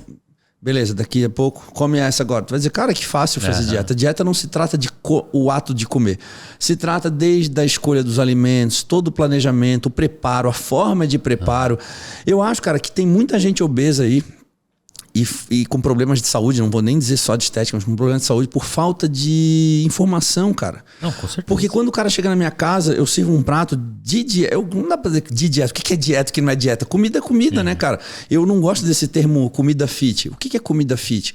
Um feijão é fit? Claro, o feijão pode ser fit, um pão é fit. Cara, comida é comida, né? Então... É muito comum hoje, nos dias de hoje, ficar demonizando tipos de alimentos, cara. Na verdade, cara, o cara chega na minha casa, eu sirvo um prato com ele e fala, cara, mas tu come isso em dieta? Eu falo, come, essa é a minha dieta. Ele fala, mas assim é fácil fazer dieta. Então tá bom, vai lá. Descobrisse a fórmula mágica. Só que para fazer essa batata aí, eu tive que comprar, escolher a melhor batata. Eu descasquei, só que eu descasquei de um jeito que eu deixo algumas casquinhas ainda. Eu coloquei no forno a tantos graus durante tanto tempo, depois eu desliguei e deixei mais um tempo com o forno desligado para ela dar mais uma desidratada e soltar esse caramelinho que tu tá sentindo na tua boca agora. Botei um alecrim no final, que é o que tu tá sentindo no final do sabor. Aí o cara, nossa, então, pois é. Hein, Edu, mas você, por exemplo, assim, você consegue comer um prato sem calcular quanto que tem de carboidrato e gordura e proteína, cara? Cara, até hoje, cara. Não tem como mais. Não, cara, eu peso minha comida até hoje, cara. E o Jay Cutler, que foi atleta do Você diz até hoje porque você não compete mais, né? Para o público entender. Então não teria mais o porquê tanto rigor. Eu não tenho objetivo competitivo hoje e eu pesei meu prato.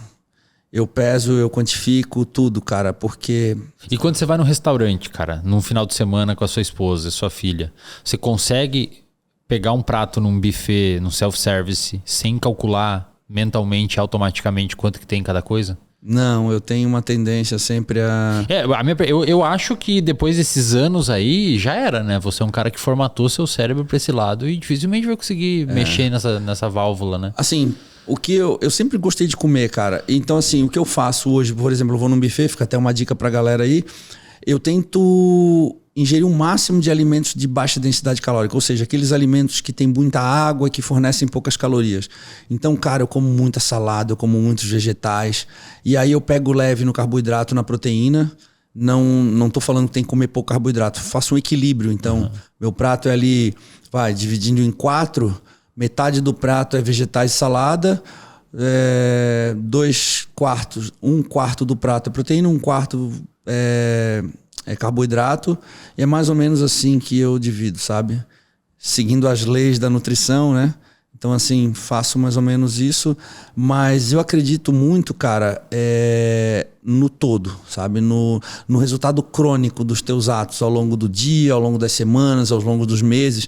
Eu acabei de vir num final de semana de Arnold Classic, o maior evento de fitness da América Latina, onde eu fiquei praticamente 4 dias sem treinar, me alimentando bem, mas com menos frequência.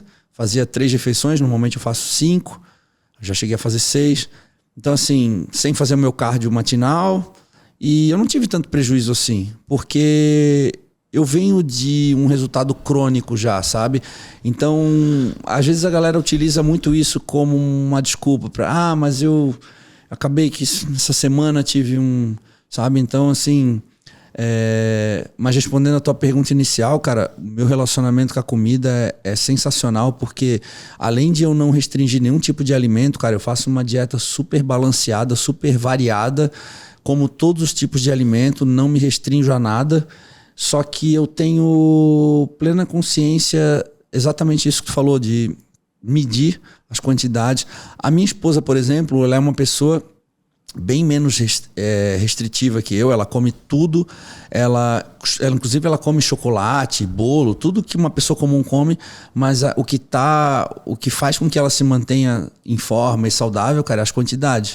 Então, alimentos muito palatáveis também são ruins, né, cara? Eu, por exemplo, eu acho que eu até vi tu falando alguma coisa sobre isso. Eu, por exemplo, como que eu vou comer um bolo de chocolate e depois vou conseguir comer uma salada, sabe? Então, assim, eu fujo um pouco de alimentos assim. Cara, quando você... eu lembro que você comentou num podcast também, acho que foi inclusive no seu podcast, que você tinha uma obsessão com pesar os alimentos na época que você competia, né? Você colocava 200 gramas de arroz e recalculava de novo, ver se tinha mesmo 200 gramas de arroz. E você chegou a fazer Cara, isso é... Você chegou a fazer um cercadinho em volta da sua balança. Cara, tu pode... Da balança que pesa, né? Que você se pesa. Sim. Porque podia estar na lajota desregulada. Isso tem reflexo hoje ainda? Ou nesse cenário você conseguiu diminuir um pouco a obsessão? Cara, se eu me mantenho casado é porque eu melhorei, cara. Porque ninguém é capaz de viver com um ser humano assim, cara. Tu pode dizer melhor que eu. Acho que eu tive um toque, né? Episódio de toque. Com certeza, cara. Mas isso começou, sabe como, cara? Me automedicando. Porque eu comecei a descobrir remédios ansiolíticos, né? Antiansiolíticos, e comecei a me automedicar. E, cara, o cara que tá ali as semanas da competição com o sono todo zoado, ele toma um remédio, ele apaga, ele acha que tá arrasando. Só que aquilo ali, cara, começou a gerar efeitos em mim, comportamentais, assim, e eu comecei a ficar noiado, cara, durante o dia. Então, por exemplo... Eu não sei, hoje é tão ridículo eu falar sobre isso, graças a Deus, né? Mas não, eu não tenho nenhum tipo de problema com relação a isso, mas eu cheguei ao ponto, cara, de não acreditar mais que a balança que me pesava pela manhã, ela estava realmente medindo certo. Caramba, cara. Então eu me pesava 3, 4, 5 vezes. Cara, e balança do supermercado, ela oscila 200 gramas, 100 gramas. Mas eu ia lá, botava ela de um lado da casa, no outro lado. Eu depois eu resolvi o problema, eu comprei 3 balanças. Então eu pesava em 3 balanças.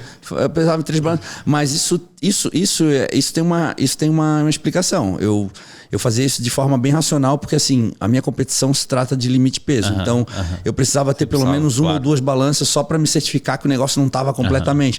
Mas não ao ponto de subir em uma e querer que a outra dê o mesmo peso. Mas eu sabia que estava na média 200 gramas, 300 gramas variando de uma para outra.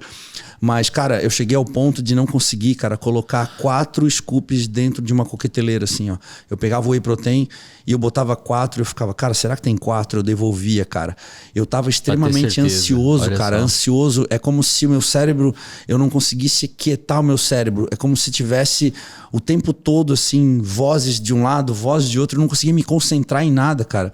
Eu não conseguia dormir. O único momento em que eu conseguia abstrair um pouco era durante o treino. Mas fora isso, cara, minha cabeça ficava 24 horas... Por que você acha que ficava olhando com o scoop, cara? Qual que era? Você não confia? Como é que... Eu não conseguia confiar no que eu tava fazendo, cara. Você tinha medo de errar para mais ou para menos e prejudicar o shape. Então eu perdia confiança em tudo que eu tava fazendo. Então eu não podia acreditar que eu tava colocando 4 scoops. Eu botava de volta e quando eu botava, eu fechava a coqueteleira assim, tá, agora eu preciso fechar, porque eu já tava suando, assim, pra passar mal. É muito toque isso, cara. Aí eu pegava, fechava assim e dizia...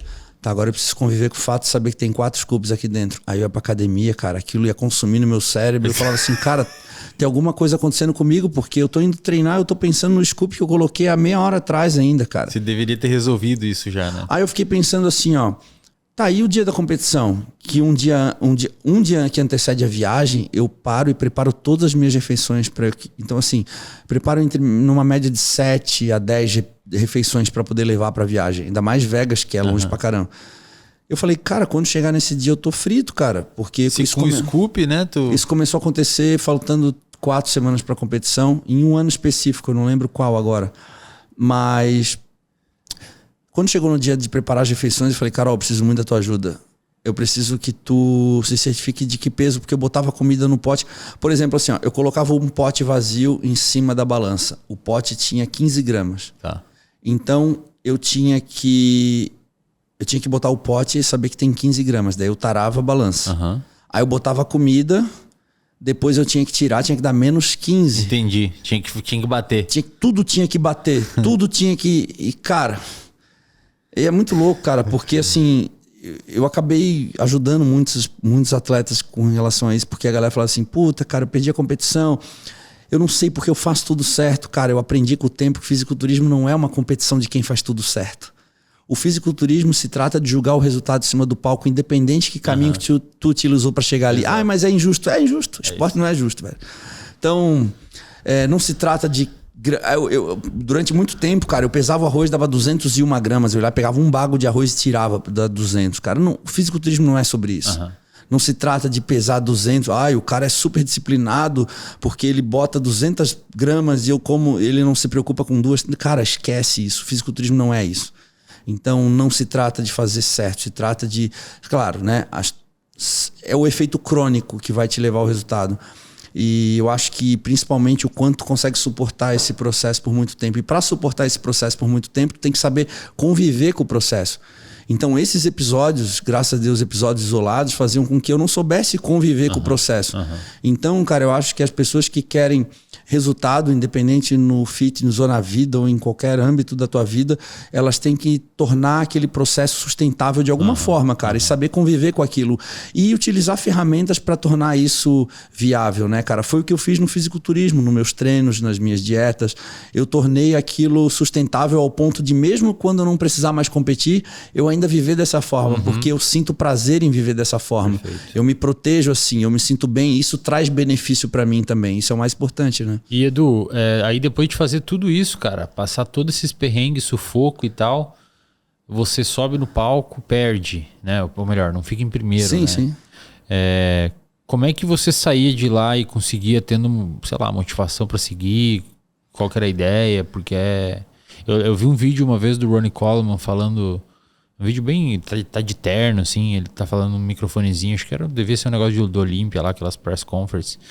Ele falando, eu não recebi nenhum dólar quando eu fiquei em 13º. Não recebi em 92, sei lá. Não recebi nenhum dólar quando em 93 eu fiquei em 10º. E aí ele foi falando assim, cara. Ele falou, acho que ele falou uns 6 anos, 7 antes dele chegar em primeiro. Eu fico pensando, cara, como é que pode os caras ter tanta motivação pra ficar na porradaria, dieta, porradaria, hormônio. E depois chega lá, entregou o seu melhor e não alcançou o resultado que almejava. Como é que você saía de lá e tinha motivação para continuar? Cara, porque a minha guerra não era com os meus adversários, a minha guerra era comigo. Então, quando eu descia do palco, independente do resultado, eu ia discutir a minha performance. Eu ia fazer uma autoavaliação. Sabe aquilo que os caras fazem no exército? Eu tava lendo o livro do David Goggins. Independente, os caras fizeram uma ação em algum lugar e eles têm que fazer um relatório depois, relatando, e ele utilizou isso para ser... Depois ele utilizou isso para ser recordista do Guinness de barra fixa, né? Porque ele ia pegando os episódios de fracasso dele e relatando, a próxima vez eu preciso melhorar a barra, a pegada da mão, o tempo de descanso vai ser menor. Ele foi fazendo relatório para tentar minimizar as falhas. Então, eu faço a mesma coisa. Quando eu saio do palco, cara, eu faço uma autoavaliação do meu desempenho, independente do resultado. Às vezes eu fico mais frustrado mesmo vencendo do que ficando em segundo, cara. Então, todas as vezes que eu desci do palco do Mr. Olímpia, cara, é muito louco falar isso, cara, porque eu sei que muita gente não deve entender. Isso, às vezes, quando a gente está imerso ali, a gente tem uma forma de pensar um pouco diferente de quem está de fora. Quem está de fora tem uma tendência a enxergar como torcedor, né? É igual o cara que chega depois de um jogo no vestiário, mesmo ele perdeu, ele pode estar feliz com o desempenho dele. Talvez o resultado não foi aquilo que ele esperava, mas o desempenho pessoal dele foi bom. É o que eu fazia. Eu descia do palco e falava, cara, eu tava incrível, essa performance foi muito boa. Por que eu perdi? Beleza, o cara tava melhor também. Isso é algo que eu não consigo controlar. Se a gente começar a focar em variáveis que a gente não consegue controlar, cara, eu vou ser um ser humano frustrado. Então eu tentava avaliar o que eu poderia trazer de melhor no ano seguinte e automaticamente eu já começava a trabalhar. Então isso fazia com que eu me mantivesse motivado, porque a minha motivação era o tempo todo em querer me tornar melhor. Então minha motivação primária não era vencer. Minha motivação primária era fazer os ajustes que eu achava que eram necessários para vencer. Saquei. Você focava na metodologia, não lá no final de novo. Isso. Então, legal. Por exemplo, eu sei que as pessoas vendo de fora, elas esperam que eu vença. Mas eu tô focado na próxima repetição. O que eu preciso fazer agora? O que eu preciso fazer depois dessa? O que eu vou comer daqui meia hora? É isso que eu tô preocupado. E às vezes, cara, essa meia hora é meia hora que antecede o campeonato e eu ainda tô pensando no que eu vou comer daqui meia hora. Eu não tô pensando o que eu vou fazer no palco.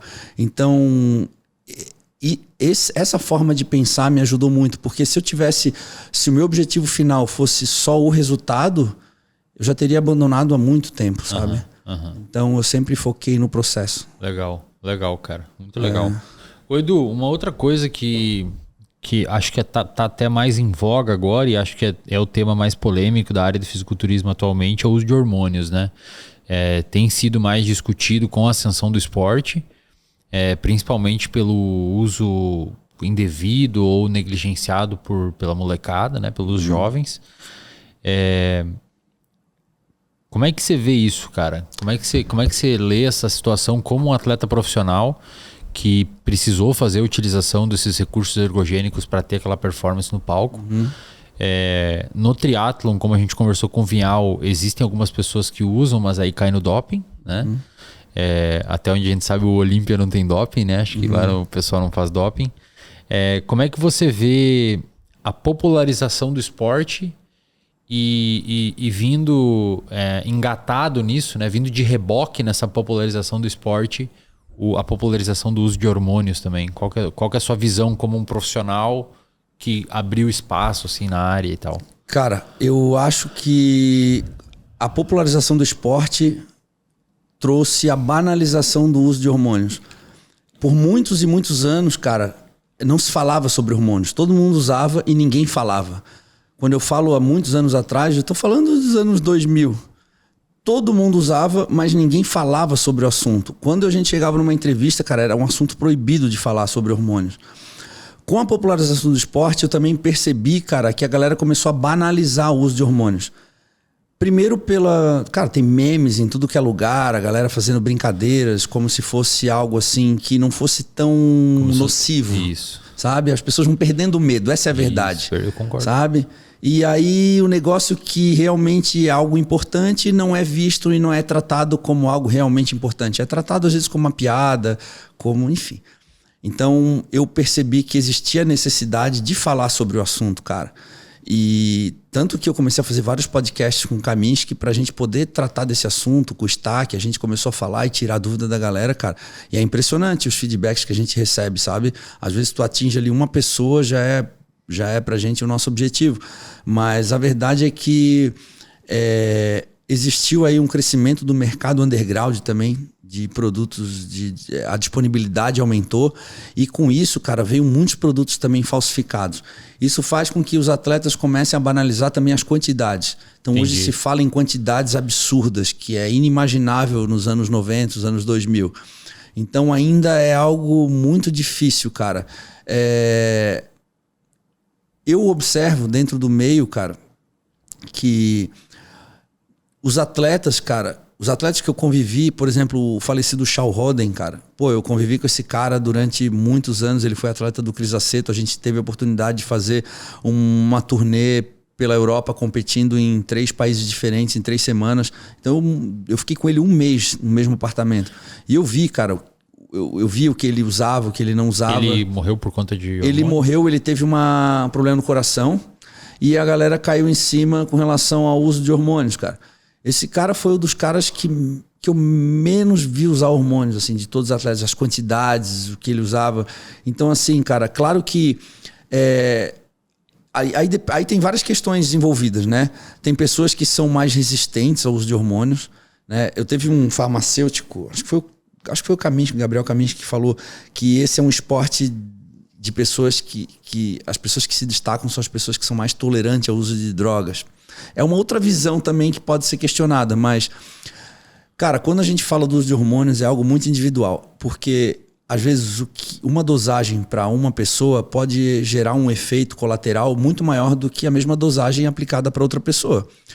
Então, como que as pessoas acabam fazendo ciclos baseados naquilo? Elas vão replicando ciclos. Entendi. Me passa um ciclo. Aí vai lá, o cara prescreve um ciclo. Eu fiz isso. Aí o cara vai lá e replica. Cara, isso pode ter efeitos diversos. E aí a gente entra em questões de qualidade do produto, idoneidade, se é um produto realmente que entrega aquilo que fala, da onde o cara tirou aquilo ali, com que critério que ele utilizou, se ele faz acompanhamento frequente ou não. Então, cara, é um tema bastante difícil de se abordar, mas o que eu posso te garantir, o que eu vi vivendo esses anos todos, é que realmente a popularização ela trouxe uma banalização quanto ao uso de hormônios, e isso é algo que tem que ser falado mesmo, tem que ser discutido, porque quanto mais informação a gente poder falar sobre isso, cara, mais informação as pessoas vão ter para tomar algum tipo de decisão. O que eu mais gosto de falar, cara, eu gosto de alertar sobre os efeitos que os hormônios causam em algumas... porque em relação a adaptações cardiovasculares, o que isso causa sobre... o que isso gera de perfil lipídico, pressão e tudo mais. Mas porque hoje, cara, a gente tem aí uma leva de atletas naturais e muitos desses atletas... Vai ter agora uma categoria... A NPC tá desenvolvendo campeonatos naturais. Eu acho que isso tende a crescer nos próximos anos. Não se trata de uma disputa hormonizado versus naturais, que também isso é uma grande bobagem. E a ideia, cara, é fazer com que as pessoas tenham cada vez mais informação para poder tomar as decisões e principalmente, cara, gerirem as suas tomadas de decisão. Porque a partir do momento que tu faz o uso de esteroides, muita gente já tem isso como definido. Então, às vezes tu não vai conseguir impedir que o menino faça uso, mas tu pode orientar ele a fazer um acompanhamento, a cuidar da saúde, né? Então, assim... Eu entrevistei um médico aqui, cardiologista, trabalha mais com a parte do esporte, e ele falou que é impressionante o número de jovens que chegam lá após o uso, 2, 3 anos, usando quantidades exorbitantes de hormônios, que é totalmente incompatível até mesmo com o físico do sujeito, né? Sei lá, eu não entendo de doses, mas imagino que um sujeito de 100 quilos seco usar X dose é diferente de um moleque de 70 quilos usar a mesma dose, né? E é bizarro, assim, cara, o número de problema cardiovascular, que ele tem que... Porque o cara usou 2, 3 anos e nunca foi fazer um exame, nunca foi olhar o que estava acontecendo. O HDL lá embaixo, o LDL lá em cima, o coração já hipertrofiando, porque começou a utilizar porque o amigo utiliza. Isso. E não se preocupou em fazer nenhum tipo de acompanhamento, né, cara? Cara, na época ali que eu tava falando sobre os mundiais que eu competi, nessa época existia doping. Inclusive, quem viajava com a gente, cara, era a maior autoridade de doping no Brasil, era da Confederação Olímpica, que viajava com a gente, Eduardo de la Rose, se eu não me engano, viajava com a gente porque era do Comitê Olímpico, existia doping, a gente era submetido ao doping. Então, assim, o que faz? Faz com que eles diminuem as chances do abuso de drogas. Então, eles coibiam o abuso. Não podia depois de tanto, assim. Não, existia Não, se era pego no doping, tu era banido. Tu era banido por 2 anos. Então, assim, qualquer substância, era igual nas Olimpíadas. Pô, mas do bodybuilder? Isso. Mas como é que campeonatos fazia? mundiais. Cara, é assim... Existia o tempo de detecção de várias drogas. Então a gente, além de fisiculturista, a gente virava químico, tá ligado? Ninja. Então, pô, assim, o cara com 90 quilos seco lá, velho. Por exemplo, usou nandrolona na preparação, já era, vai ser pego. Entendi. Mas texto era liberada. Não, está no Zolol, tem um tempo de detecção. Propionato tem um tempo, uma vida útil. Tinha que tirar antes. A gente tinha... Existem diuréticos que mascaram tais substâncias. Então, cara, as Olimpíadas também tem muita coisa assim, claro, tá? Com certeza. Então, futebol assim, também. o que podia ser feito, era feito. Então, assim, como era... E assim, chegava no Mundial, tinha várias possibilidades. Nunca era divulgado. Então, tu podia chegar lá, os 5 primeiros faziam o exame. Ou tu podia chegar lá, por exemplo, no Mundial da Coreia, não vou mentir, o Mundial da Coreia eu fui campeão e era por sorteio. Eu peguei a bolinha branca. Eu não peguei a bolinha laranja. Aí a pergunta de milhões. Se tu pegasse a bolinha laranja, tu ia fazer... Né? Tu ia fazer o doping. Eu peguei a branca. Tá, Edu, se tu pegasse a laranja.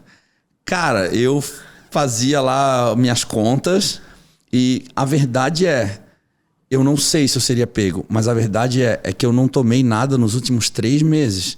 Tipo, para esse campeonato. Pro Mundial. Porque a gente parava realmente de usar. Isso é algo inimaginável nos dias de hoje. Nem num campeonato regional o cara vai parar 3 meses antes, tá entendendo? Então o fato de existir o doping e de a gente fazer as nossas contas inibia muito o uso, os exageros. Então hoje, não sei se é porque é caro, não existe o doping, mas não tem nenhum tipo de controle. E as quantidades, cara, às vezes eu acho que nos campeonatos amadores o uso indiscriminado de hormônios é maior do que no profissional, cara. E é muito difícil as pessoas acreditarem nisso porque elas associam as quantidades ao resultado. Mas não é exatamente isso que a gente vê na prática. E você tem uns casos assim, cara, depois eu vou abrir pro Gabi e perguntar aí, Gabi. Você tem você tem uns casos hoje assim que você olha e fala, cara, esse bicho tá pesando a mão aí, legal, assim. Cara, muitos, velho, muitos. De o cara usar 8 Durateston por semana, tipo quantidades absurdas. Só pra galera entender, uma Durateston seria a cada 2 semanas pra uma reposição, né? Uma dura por semana, que já é muito pouco, não é reposição. Uma reposição seria... O cara toma 8 por semana. Uma Durateston por semana, uma ampola de 250 miligramas de Durateston, que é um blend de testosterona, faz com que a tua testosterona alcance a casa dos 2.000. Isso é uma dose suprafisiológica, muito acima... 3 vezes mais. Quase 3 vezes mais. Então tu imagina, com uma é capaz de fazer isso. Aí 8, 10 por semana.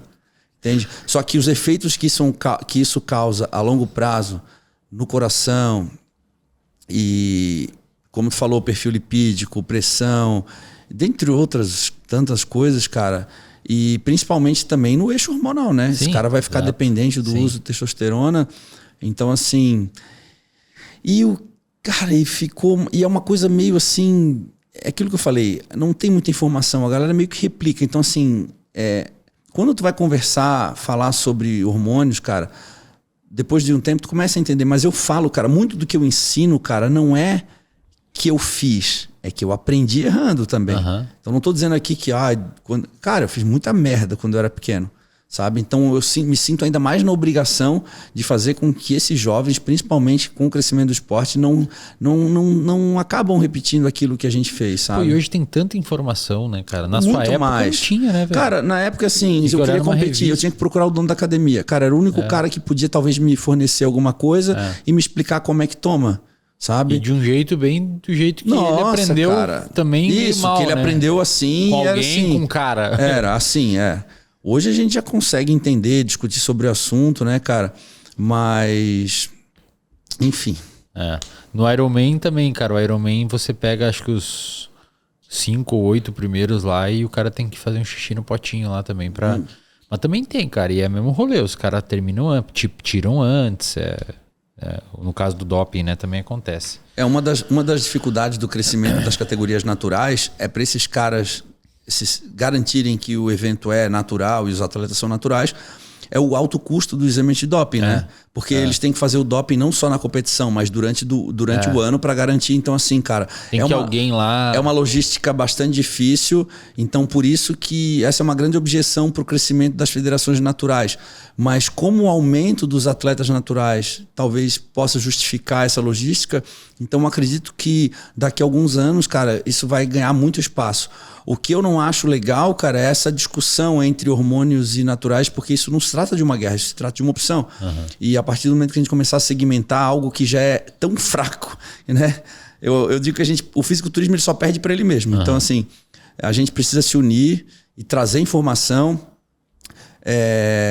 trabalhar em prol do esporte. Eu mesmo, ajudo vários atletas naturais e ajudo jovens que usam hormônios, mas orientando no sentido de poder escolher o caminho que seja menos prejudicial. Então, assim, cara, o nosso papel aqui é trazer informação e conter danos, né? Perfeito.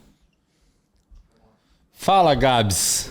Quando que tu vai meter um tríceps daqueles ali, cara? Cara, vamos ter que ver aí, porque... O Gabs disse que é natural, hein, cara? Não sei não, eu tô com as minhas Agora dúvidas. Tem o fake nerd também, né? Eu tô com as minhas dúvidas aí, cara. Até agora tenho medo de agulha. E aí? Manda. Edu, prazer primeiro. Prazer é meu. Muito legal te ouvir falar, ouvir a sua história. Eu queria saber de você quais foram as situações mais estressantes na vida de um fisiculturista, na sua visão, pelo que você passou. O que foi para você mais estressante? O que mais te tirou do eixo? Foi a dieta? Foi o exercício quando você estava mais cansado? Foi alguma lesão que você teve? Qual foi uma situação que você pensou e falou, porra, cara, isso aqui foi diferente das outras oscilações? Cara, fazendo uma analogia com o ultramaratonista, o David Goggins, voltando, né? Ele estava falando que para correr uma ultramaratona de, sei lá, quase 300 quilômetros, ele fala que a partir do quilômetro 80 é onde tu começa a se perguntar o que tu tá fazendo aqui. E no fisiculturismo, cara, principalmente para mim, eu acho que é na semana 7. Seria o meu quilômetro 80. A semana 7 que eu me refiro é faltando 7 semanas para o campeonato. Eu começo normalmente faltando 20 semanas. Cara, quando chega na semana 7, eu já tô com um percentual de gordura bem baixo. Talvez mais baixo do que os meus adversários. Só que eu preciso, como eu quero chegar numa condição física diferente, melhor, superior a qualquer outro no palco, eu preciso aguentar a onda. Ou seja, para mim o mais estressante, cara, é conseguir lidar com dieta e treino nas 7 últimas semanas. As 4 últimas semanas são terríveis, porque eu preciso manter um treino intenso, uma rotina intensa de cardiovascular. Cara, é mais ou menos parecido com o que tu estava falando sobre o Ironman. No final, quando o volume de treino tá muito alto, 3 semanas antes. É um inferno, cara. Porque ali coincide de o volume e a intensidade do treino estarem muito altos. E a diferença é que a gente come bastante.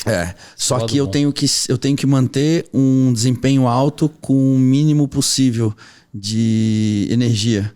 Então, praticamente, assim, literalmente, eu faço isso me arrastando e ter que conciliar isso com obrigações pessoais, principalmente sociais e principalmente com filho, esposa, é algo muito desafiador, cara. Mas quantas calorias mais ou menos, Edu, 4 semanas antes você tá comendo? Mais ou menos 5, 4 semanas. Cara, eu não sei, umas 2.000 talvez, mas é um gasto absurdo, né, cara? Um shape gigantesco.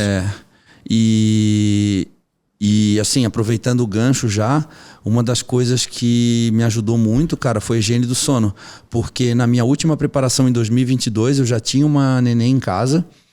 E em teoria seria a preparação mais difícil, porque ainda teria mais isso para me preocupar. E foi a minha preparação mais prazerosa, porque eu ajustando essa variável do sono, cara, melhorou muito a minha performance, essa gestão final. Não tô dizendo que eu não me sentia cansado, mas melhorou muito a minha oscilação de humor, cara. Isso fazia com que mesmo eu cansado, eu desempenhasse o papel de marido e pai. Isso é fundamental pro atleta, cara. Porque eu não acho justo a esposa e o filho pagarem por algo, pelas minhas escolhas, né? Apesar de nós estarmos todos juntos, mas se existe uma possibilidade de otimizar esse processo, cara, tem que ser feito. Acho que esse é um bom investimento, né? Acho que essa é a busca pela excelência. É melhorar aquilo que já é bom. Então, se existem... as pessoas acabam subestimando pequenas coisas, né, cara? As pessoas subestimam... As pessoas preferem acreditar que usar uma Durateston por semana vai te trazer mais desempenho do que ganhar 1 hora a mais de sono de qualidade. Então, assim, as pessoas tendem a subestimar pequenos atos, achando sempre que existe um medicamento ou uma fórmula ou manipulado que vai ser mais eficiente. E quando eu parei de... Como eu falei? Parei de ir para esse lado, subestimar, né? Pequenas coisas que ao longo da vida eu não dava muita importância. Eu percebi o real efeito daquilo no todo, né? Então acho que é isso. Fala aí, Gabs. Gostaria de saber também, para quem tem aspirações, né? Na verdade, eu já tive uma vontade de competir, ela deu uma apagada, mas eu tô tentando me reencontrar ali, porque eu acho um esporte muito legal. Foi o que a academia me fez entrar para a educação física. Hoje em dia eu curso educação física. É o que eu quero fazer mais para frente como minha profissão. Eu gostaria de saber alguma dica para quem quer entrar. Como o Wesley bem disse, você é um dos maiores nomes do fisiculturismo mundial, do Brasil, quiçá do mundo. Mas gostaria de saber algumas dicas referentes a como uma pessoa pode começar, o que ela deve procurar primeiro... Quais são os primeiros passos ali? Quando se trata de competir, cara, vontade de competir, seja no fisiculturismo ou mesmo Wesley no triatlon, não vai existir o dia que tu vai acordar e vai dizer assim, beleza, hoje eu quero. Isso se trata de uma competição individual. Se trata de tu ter metas individuais. Eu tenho certeza que o Wesley, na primeira experiência do triatlo, ele não quer... Ele tem as marcas pessoais dele. Mas cada dia ele tenta ser melhor que o Wesley de ontem. O fisiculturismo não é diferente. Tu não vai olhar para um campeonato de fisiculturismo e falar, porra, mas será que eu consigo chegar nesse cara em um ano? Não, não é isso. Tu vai se olhar no espelho e dizer assim, será que eu consigo ser uma melhor versão de mim mesmo em um ano? E começar a trabalhar, se focar nas próprias metas. Eu acho que o maior erro das pessoas que querem começar a competir, e muitas delas desistem no meio do caminho, é focar num objetivo que não seja o seu, né? Eu não posso olhar para um adversário e planejar a minha estratégia olhando para o adversário. Eu tenho que me olhar e prestar atenção em mim, naquilo que eu quero fazer e onde eu quero chegar. Acho que esse é o principal objetivo. E hoje, cara, a gente tem muita informação. Quando eu falo de competir, mas pô, como é que eu vou competir com um cara que usa hormônios? Cara, mais uma vez, não se trata de competir com o cara. Se trata de tu usar a competição como um objetivo, uma motivação para conseguir ser a melhor versão de ti mesmo. Muitas vezes o cara não quer seguir carreira, ele quer experimentar uma experiência. Se aquilo vai te trazer um benefício, é o caso do Rafa, do Lara. Pô, vocês estão fazendo um acompanhamento no canal? Tá saindo lá, saiu 2 já. Amanhã acho que sai a sua avaliação lá de trás dele. Então, a gente percebe que é um cara que tem o trabalho dele, os objetivos pessoais dele, a esposa dele. E ele tá fazendo isso, cara, focado no objetivo pessoal dele. Ele não faz isso, ele não tem nem ideia com quem que ele vai competir. O que ele fez? Ele me procurou, ele procura alguém que já tem experiência, que deu uma orientação nele no que precisa melhorar, fez uma leitura do corpo dele, sempre avaliando o que ele precisa melhorar, não o que os adversários vão trazer de melhor do que ele. Ele nem sabe quem é os caras, velho. É isso, nem cara. Nem quer procurar. E nem eu sei. Saber. Quando eu ajudei ele, eu falei, eu não sei quem vai competir com ele. Só que eu olhando pra ele, eu sei o que ele precisa melhorar, porque eu sei o que a categoria pede. Enfim, cara, eu não tenho a menor noção de como ele vai no campeonato, mas uma coisa eu tenho certeza, que o Rafa de maio vai ser um Rafa muito melhor do que o Rafa de 6 meses atrás. E eu não tô falando do shape. Eu tô falando daqui, ó, porque esse cara, velho, ele calejou a mente dele durante tanto tempo. Esse cara tá nadando, tá treinando, ele vai ser um cara muito melhor. E o que não se trata do adversário. Talvez, cara, a experiência para ele traga muito mais frutos e benefícios do que o próprio adversário que vai competir com ele, se vai ganhar ou vai perder. Exatamente. Entendeu? Ele otimizou um monte de coisa, cara. Ele falou que até o trampo dele tá melhor. É isso, cara. Pô, eu conversei com ele também. Ele falou, muita coisa, ele começou a descobrir, cara, que os limites dele estão muito acima daquilo que ele achava que era. E claro, né, velho, se tu tem a oportunidade de poder conversar com um nutricionista, porque, cara, me perguntaram essa semana a respeito da diferença do fisiculturismo de 20 anos atrás para agora. Hoje o fisiculturismo ele tá muito mais amigo da ciência. Antigamente se achava que para chegar num físico competitivo tu tinha que comer o frango, água destilada, todas aquelas bobagens, batata doce era a única fonte de carboidrato que prestava. Então hoje, cara, só a gente vê aí a quantidade de CRNs que existiam há 20 anos atrás e hoje. Então assim, hoje o esporte está mais amigo da ciência, hoje as pessoas conseguem confiar mais em uma opinião técnica, que é de fato o que todos deveriam fazer já há muito tempo, mas hoje os atletas estão mais próximos dos profissionais. Isso faz com que a gente não fique só replicando, mas de fato prestando mais atenção naquilo que funciona nas questões individuais, sobre alimentação, nas peculiaridades. Então acho que quem tem condições, mas estudar bastante, cara. Eu sempre fui um cara que eu fui muito autodidata, mas eu sempre estudei muito, eu sempre fui procurar evidências científicas naquilo que eu estava fazendo. Eu sempre tive uma resistência a querer replicar aquilo que as pessoas já faziam, achava que talvez isso não seria bom para mim, mas como eu falei, principalmente tornar esse processo sustentável, porque não é sobre só chegar, talvez nem exista uma linha de chegada, talvez a competição seja só uma motivação para tu conseguir ter um objetivo, mas tentar pensar um pouco maior, tentar enxergar isso como algo sustentável que tu pode levar para outros âmbitos da tua vida também. Vai subir, Gabs? Cara, tô pensando em voltar projetinho aí. Legal.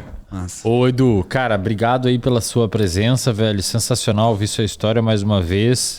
Tenho certeza que vai ser engrandecedora também para muita gente aqui do canal. Galera te acha aí no Instagram, né? Correia Bodybuilder. Correia Bodybuilder e no YouTube também. Você tá lá agora. Eduardo Correia, canal Eduardo Correia. Tô Legal. lá. Cara, eu acho que eu preciso me hidratar mais. Tomou 3 águas, tomei um. Ah, cara, eu tô sempre com sede, né, cara? Eu suo demais nas treinos, é muito, muito bizarro. Boa, obrigado, cara. Pra mim é um prazer enorme. Competir não mais, né, Du? Cara, não sei, ó. A galera, eu tô escrevendo um livro. É um livro autobiográfico, mas... Cara, tu sabe como é que é? O livro é uma obra, né, velho? Tu vai escrevendo e tu vai aprendendo e tu vai revisando e tu volta. E eu vou te dar uma dica que o meu orientador me disse no meu doutorado quando eu terminei minha tese, cara.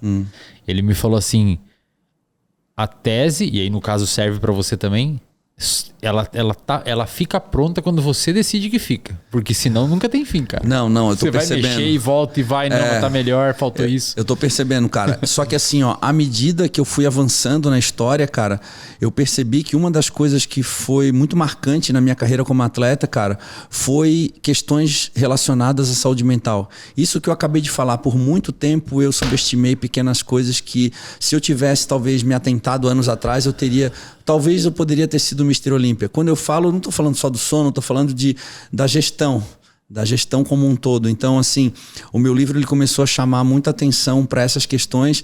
Então, respondendo a tua pergunta, se eu vou competir ou não, eu ainda não tive coragem de falar ainda publicamente. Nem para mim eu tive coragem de assumir, mas talvez no livro até lá eu consigo já. A galera tem que comprar aí o livro. Tem mais ou menos ideia de quando vai sair? Cara, era pra ter saído já, mas assim, eu pretendo terminar até o final do ano, cara, mas é que nem você falou, a gente termina... Vai ainda, né? Vai enrolando. Mas eu acho que até o ano que vem eu termino. Legal. O livro vai se chamar Like a Human, porque justamente para fazer o contraponto do Like a Machine. Legal, a galera sempre me conheceu o Like a Machine, o atleta. Agora eu quero mostrar o ser humano por trás da máquina, as vulnerabilidades, justamente para poder as pessoas se identificarem. Que legal, cara. Like a Human. Talvez botar como subtítulo Ser Humano por trás da máquina. Acho que fica legal. Se até lá eu não mudar de ideia, né? Mas é isso, a ideia é essa. Valeu pela presença. Valeu, obrigado. Sensacional. Pessoal, se inscrevam aqui no canal, curta aqui o podcast pro YouTube recomendar o nosso canal. E se você tá no Spotify, passa lá no YouTube e dá um like lá também, que você é de graça aí e acaba ajudando bastante a nossa estrutura aqui. Fechou? No mais, nós nos vemos no próximo episódio e até lá.